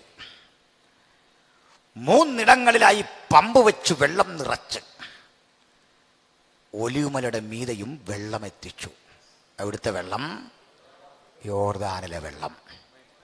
യോർദാനിലെ വെള്ളം ടാങ്കിൽ നിറഞ്ഞു കവിഞ്ഞൊഴുകുമ്പോൾ അന്തരീക്ഷത്തിൽ മുഴങ്ങിക്കെട്ട വെല്ലുവിളിക്ക് മറുപടിയായി, ഈ പുസ്തകത്തിൽ ദൈവത്തോട് കളിക്കരുത്, വെല്ലുവിളിക്കാൻ പോകരുത്. ഉന്നതന് മീതെ ഒരു ഉന്നതനും അതിന് മീതെ ഒരു അത്യുന്നതനും ജാഗരിക്കുന്നു. മഹാദൈവത്തിന്റെ ശബ്ദം. ആ ദൈവത്തോട് മസിൽ പിടിക്കാൻ പോകില്ല. ദുർബല മനുഷ്യ, നീ നിസാരൻ, നിനക്ക് ജയിക്കാനാവില്ല, ഞാൻ ഉറപ്പു തരാം. ഒറ്റ വഴിയെ നിന്റെ മുമ്പിലൂടെ കീഴടങ്ങുക, അവന്റെ കരുണ നിനക്ക് ലഭിക്കും. അവന്റെ കരുണ മാത്രമല്ല, ഇതുവരെ കിട്ടാത്ത ജീവിതത്തിന്റെ ആനന്ദം, ലക്ഷ്യബോധം നിനക്ക് തരാൻ ഈ പുസ്തകവും അത് വെച്ചുന്ന ദൈവവും മതിയായവൻ. Praise the Lord. എന്തേ പറഞ്ഞു? യുദ്ധം അവർ ജയിക്കേ. അല്ലൻബി ഒരു ബൈപോളാർ ഹെലികോപ്റ്ററിൽ അങ്ങോട്ട് പാഞ്ഞു. താഴേക്കൊരറിയിപ്പ് കൊടുത്തു, കീഴടങ്ങുക, ഇല്ലെങ്കിൽ ഞങ്ങൾ വെടിവെക്കും. അല്ലൻബിയുടെ ഹെലികോപ്റ്റർ ഇങ്ങനെ പായുമ്പോൾ റഷ്യ അയച്ചു കൊടുത്തൊരു സഹായക വിമാനം പാലസ്തീന് ചുറ്റും വട്ടം കറങ്ങി പറന്നു. ഈ സമയത്ത് അമേരിക്ക അയച്ചു കൊടുത്ത മറ്റൊരു വിമാനം ആന്റി ക്ലോക്ക് വൈസിൽ തിരികെ പറന്നപ്പോൾ 2 വിമാനങ്ങൾക്ക് നടുവിലൂടെ അല്ലൻബിയുടെ ബൈപ്പോളാർ ഹെലികോപ്റ്റർ അങ്ങോട്ടും ഇങ്ങോട്ടും കുതിച്ചു പായുമ്പോൾ പ്രവാചകൻ ഈ പുസ്തകത്തിൽ എഴുതി വെച്ച മറ്റൊരു പ്രവചനം കൂടി നിറവേറി. അന്നാളിൽ പക്ഷി ചുറ്റിപ്പറന്നു കാക്കും പോലെ ഞാൻ യെരൂശലേമിനെ കാത്തുകൊള്ളും. പക്ഷി പറന്ന് തന്റെ കൂടിനെ കാത്തു സൂക്ഷിക്കും പോലെ യെരൂശലേമിനെ കാത്തുകൊള്ളുന്ന സന്ദർശനത്തിന്റെ സമയം ഇതാ വന്നിരിക്കുന്നു എന്ന പ്രവചനം നിറവേറിക്കൊണ്ട് അന്ന് യെരൂശലേമും പാലസ്തീനും പിടിക്കപ്പെട്ടു. അന്ന് മുതൽ യഹൂദന് ഈ സ്ഥലത്തേക്ക് തിരികെ ചെല്ലാനുള്ള അനുവാദം കിട്ടി. ആ തിരികെയുള്ള വരവൊക്കെ പ്രവചന പുസ്തകങ്ങളോട് എടുത്തു പറയേണ്ടതാണ്. അങ്ങനെ 1-ാം ലോകമഹായുദ്ധം കഴിഞ്ഞപ്പോൾ ജൂതൻ നാട്ടിലേക്ക് തിരിച്ചെത്തി. തങ്ങൾ വിറ്റഴിക്കുന്ന ഭൂമിയുടെ വില മനസ്സിലാക്കാതെ പാലസ്തീനികൾ സ്ഥലം വിറ്റും വിൽക്കാത്തവന്റെ വക്കൽ നിന്ന് പിടിച്ചു വാങ്ങിയും ഒത്തിരി പോകണ്ട, ഒട്ടകത്തിന് ഇടം കൊടുത്തു എന്ന കഥ പോലെ പാവം പാലസ്തീനികൾ കൊടുത്ത് സ്ഥലം മുഴുവൻ പോയി. അതാ പാലസ്തീനികൾ ഇന്ന് നേരിടുന്നത്. 48 മെയ് 14 ലോകരാഷ്ട്രങ്ങളുടെയെല്ലാം അവഗണനയും വെറുപ്പിനെയും ഉൾക്കൊണ്ടുകൊണ്ട് അവൻ പ്രഖ്യാപിച്ചു, ഇന്നു മുതൽ ഞങ്ങളും സ്വതന്ത്രവും പരമാധികാരവുമുള്ള ഒരു രാഷ്ട്രമാണ്. ഹല്ലേലൂയ. ആ രാഷ്ട്രം ലോകത്തിൻ്റെ ഭൂപടത്തിൽ ശ്രദ്ധിക്കപ്പെടുമ്പോൾ ഒരു കാര്യം ഓർക്കണം. ലോകത്തേറ്റവും അധികം ആയുധം ഉൽപ്പാദിപ്പിക്കുന്ന രാജ്യം ഇന്ന് ഇസ്രയേലാണ്. അവരുടെ ഏറ്റവും അധികം ആയുധം വാങ്ങുന്നത് നമ്മൾ ഇന്ത്യയാണ്. അതിൻ്റെയൊക്കെ രാഷ്ട്രീയം മറ്റൊരു ഘട്ടത്തിൽ പറയാം. സമയപരിധി കൊണ്ട് ഞാൻ ഇത്രയും പറഞ്ഞ് അവസാനിപ്പിക്കുമ്പോൾ, ചരിത്രത്തിലേക്കുള്ള ജൂതന്റെ തിരിച്ചുവരവ് ഈ പുസ്തകം പറഞ്ഞ ഒരു വസ്തുത ബോധ്യപ്പെടുത്തി തരികയാണ്. ആ രാഷ്ട്രത്തിന്റെ തിരിച്ചുവരവും അനുബന്ധ സംഭവങ്ങളും പഠിക്കുമ്പോൾ നഷ്ടപ്പെട്ടു പോയ ദേവാലയത്തിന്റെ സ്ഥാനത്ത് മറ്റൊരു ദേവാലയം തിരിച്ചു വരണം എന്ന ദൈവപ്രവൃത്തി വീണ്ടും യാഥാർത്ഥ്യമാകും. പക്ഷേ ആ ദേവാലയം തന്ത്രപൂർവം കീഴടക്കുന്ന, അന്ന് ഉദയം ചെയ്യാനിരിക്കുന്ന ഒരേകാധിപതി ഇസ്രയേൽ എന്ന ആ ജനതയെ മുഴുവൻ നിശേഷം നിഗ്രഹിച്ചും നശിപ്പിക്കാൻ പദ്ധതിയിട്ട് 666 എന്ന മാന്ത്രിക സംഖ്യയിലൂടെ എല്ലാത്തരം ഇടപാടുകളും തൻ്റെ കസ്റ്റഡിയിൽ നിയന്ത്രിക്കുന്ന ഘട്ടം വരുമ്പോൾ പരാജയം മണക്കുന്ന യഹൂദ ജനസഹസ്രങ്ങൾ തോറ്റു തുന്നം പാടുന്ന ആ ജീവിതത്തിൻ്റെ മുനമ്പത്ത് വെച്ച് ദൈവമുഖത്തേക്ക് ഒരിക്കൽ കൂടി നോക്കും. രക്ഷിപ്പാൻ കഴിയാതെ വണ്ണം അവൻ്റെ കരം കുറുകിയിട്ടില്ല, കേൾപ്പാൻ വയ്യാതെ വണ്ണം അവൻ്റെ ചെവി മന്ദമായിട്ടില്ല. അന്നാളിൽ അവൻ്റെ പുനരാഗമനത്തിൻ്റെ 2ാം ഘട്ടം യാഥാർത്ഥ്യമാക്കും. ആദ്യഘട്ടം തൻ്റെ തിരുസഭയ്ക്കായുള്ള രഹസ്യ വരവ്, അടുത്ത ഘട്ടം യഹൂദ സമൂഹത്തിന്റെ അത്തരം പ്രാർത്ഥനയ്ക്ക് മുമ്പിൽ നമ്മുടെ കർത്താവായ യേശുക്രിസ്തു തന്റെ പാവന പാദങ്ങൾ ഈ ഒലിവുമലയിൽ ചവിട്ടിക്കൊണ്ട് ഒരിക്കൽ കൂടി കടന്നു വരും. അവനൊപ്പം കോടാനുകോടി വിശുദ്ധന്മാർ, രക്ഷാനിർണയം പ്രാപിച്ച ദൈവത്തിന്റെ സഭ അവനൊപ്പം കാണും. ആ വരവിൽ അവൻ ഒരിക്കൽ കൂടി കിദ്രോൻ തോട് കടന്നു, താൻ പ്രാർത്ഥിച്ച ഗത്സമാന കടന്ന് തൻ്റെ പിതാവാകുന്ന ദാവീദിൻ നഗരത്തിലേക്ക് പാവന പാദങ്ങൾ ചവിട്ടി കോടാനുകോടി വിശുദ്ധരെയും ചേർത്തുകൊണ്ട് അകത്തേക്ക് വരുന്ന ആ ഘട്ടത്തിൽ നൂറ്റാണ്ടുകളായി, സഹസ്രാബ്ദങ്ങളായി അടഞ്ഞുകിടക്കുന്ന യെരൂശലേമിന്റെ കിഴക്കേ വാതിൽ അവന്റെ മുമ്പാകെ മലക്കത്തുറക്കുന്ന വാതിലിന്റെ ഗർജനം കണ്ട് ഒത്തുകൂടുന്ന യഹൂദാ സമൂഹങ്ങൾ ആ വാതിലിന്റെ മുകൾ തങ്ങളുടെ മശികയെ സ്വീകരിപ്പാൻ കാതോർത്ത് കരം നീട്ടി കാത്തിരിക്കെ ദാവീദ് ആത്മാവിൽ ദീർഘദർശനം ചെയ്ത ഒരു വാക്യം നിറവേറും. വാതിലുകളെ നിങ്ങളുടെ തലകളെ ഉയർത്തുവിൻ, പണ്ടയുള്ള കഥകളെ ഉയർന്നിരിപ്പിൻ, മഹത്വത്തിന്റെ രാജാവ് പ്രവേശിക്കട്ടെ. ഒരു ഗായക സംഘം പാടും പോലെ പാടും. മഹത്വത്തിന്റെ രാജാവ് ആർ? ബലവാനും വീരനുമായ യഹോവ. അവൻ സർവഭൂമിക്കും രാജാവാകും. ഒരു ചാതുര്യ കീർത്തനം പാടുവീൻ എന്ന വചനം പോലെ ഉലകത്തെ ഭരിക്കുന്ന അജയ്യനായ ദൈവപുരുഷന്റെ സാന്നിധ്യത്തിന് കാലം കാതോർത്തിരിക്കെ ഒരുങ്ങാത്ത ഒരാളെങ്കിലും ഈ ശബ്ദം കേട്ട് കാത്തിരിക്കുന്നെങ്കിൽ, ജീവപ്രതിസന്ധിയുടെ ആഴക്കയത്തിൽ വിടുതലില്ലാതെ ഭാരപ്പെടുന്ന രോഗികൾ, ജീവിതത്തെ തകർന്നടിഞ്ഞവർ, പ്രതീക്ഷകൾ നഷ്ടപ്പെട്ടവർ, ഇതാ ദൈവപുത്രൻ നമ്മുടെ നടുവിൽ രക്ഷിക്കാൻ കഴിയുന്നവനായി സഹായ ഹസ്തം നീട്ടി വന്നിട്ടുണ്ടെങ്കിൽ അവനെ ഉയർത്തി കട്ടിക്കൊണ്ട് ഞങ്ങൾ വീണ്ടും ആവർത്തിക്കുന്നു, മറ്റൊരുവരിലും രക്ഷയില്ല. നാം രക്ഷിക്കപ്പെടുവാൻ ആകാശത്തിന് കീഴിൽ മനുഷ്യരുടെ ഇടയിൽ നൽകപ്പെട്ട ഒരേ ഒരു നാമം കർത്താവായ യേശുക്രിസ്തുവിന്റെ നാമം. കഴിഞ്ഞ 2000 ആണ്ടുകൾ കൊണ്ട് ഉലകത്തെ യാഥാർത്ഥ്യ ബോധത്തിലേക്ക് നയിച്ച ആ മഹാശബ്ദത്തിനും നാമത്തിനും മുമ്പിൽ ഒരു വേള ശിരസ്സുകൾ നമിക്കാം. ഉലകം കേൾക്കട്ടെ ആ മഹത്തര ശബ്ദം. അല്ലയോ കരി പ്രഗ്രാമമേ, ഇവിടെ നിന്ന് തിരുവനന്തപുരത്ത് നിൽക്കുന്ന സഹോദരി സഹോദരന്മാരെ, നിങ്ങളിൽ ഒരാളെങ്കിലും യേശുവിനെ കൂടാതിരിക്കുന്നെങ്കിൽ, യേശുവേ, നീയാണ് പ്രപഞ്ചനാഥൻ, നീയാണ് ഉലക സൃഷ്ടാവ്, നിന്റെ രക്തം കൊണ്ടാണ് നീ ഉലകത്തെ വീണ്ടെടുത്തത്, നീ എൻ്റെ പ്രാണൻ, നീ എൻ്റെ നാഥൻ, ഞാൻ നിന്നെ കർത്താവും രക്ഷിതാവായി ഉൾക്കൊള്ളുന്നു. ആഡിറ്റോറിയത്തിന് പുറത്തോ അകത്തോ ആ ബോധ്യമുള്ള ഒരാളെങ്കിലും ഉണ്ടെങ്കിൽ ഹൃദയവും ജീവനും മനസ്സും അവനായി അർപ്പിക്കാം. ഒരു പുതുജീവിതത്തിന് തുടക്കം കുറിക്കാം. ഞാൻ ഒരു വാക്കിൽ പ്രാർത്ഥിക്കുന്നു. സ്വർഗ്ഗപിതാവേ, ഈ കേട്ട വചനം ഈ ഗ്രാമത്തിൻ്റെ സന്ദർശനത്തിന് നന്ദിയാക്കണം. യേശുവിൻ നാമത്തിൽ ഞങ്ങൾ ഈ നാടിനെ അനുഗ്രഹിച്ച് പ്രാർത്ഥിക്കുന്നു. യേശുവിൻ്റെ നാമത്തിൽ ഈ മണ്ഡലത്തെ മുഴുവൻ തിരുക്കരങ്ങളേൽപ്പിച്ച് പ്രാർത്ഥിക്കുന്നു. അങ്ങയുടെ നാമം ഉയർത്തപ്പെടുന്ന ഇടത്ത് പാപികളുടെ മാനസാന്തരം, രോഗികളുടെ സൗഖ്യം, പിന്മാറ്റക്കാരുടെ തിരിച്ചുവരവ്, ഇവ സകലത് സംഭവിക്കേണ്ടതിന് ഒരിക്കൽ കൂടി ഞങ്ങൾ ഈ നാടിനെ ഏൽപ്പിക്കുന്നു. ഉലകമെമ്പാടും ഇരുന്ന് തിരുവെഴുത്ത് കേട്ട ഏവരെയും ഏൽപ്പിക്കുന്നു. അങ്ങ് പ്രാർത്ഥന കേട്ടതിനായി നന്ദി പറയുന്നു. യേശു ക്രിസ്തുവിൻ വിലയേറിയ നാമത്തിൽ തന്നെ ആമേൻ. എല്ലാവർക്കും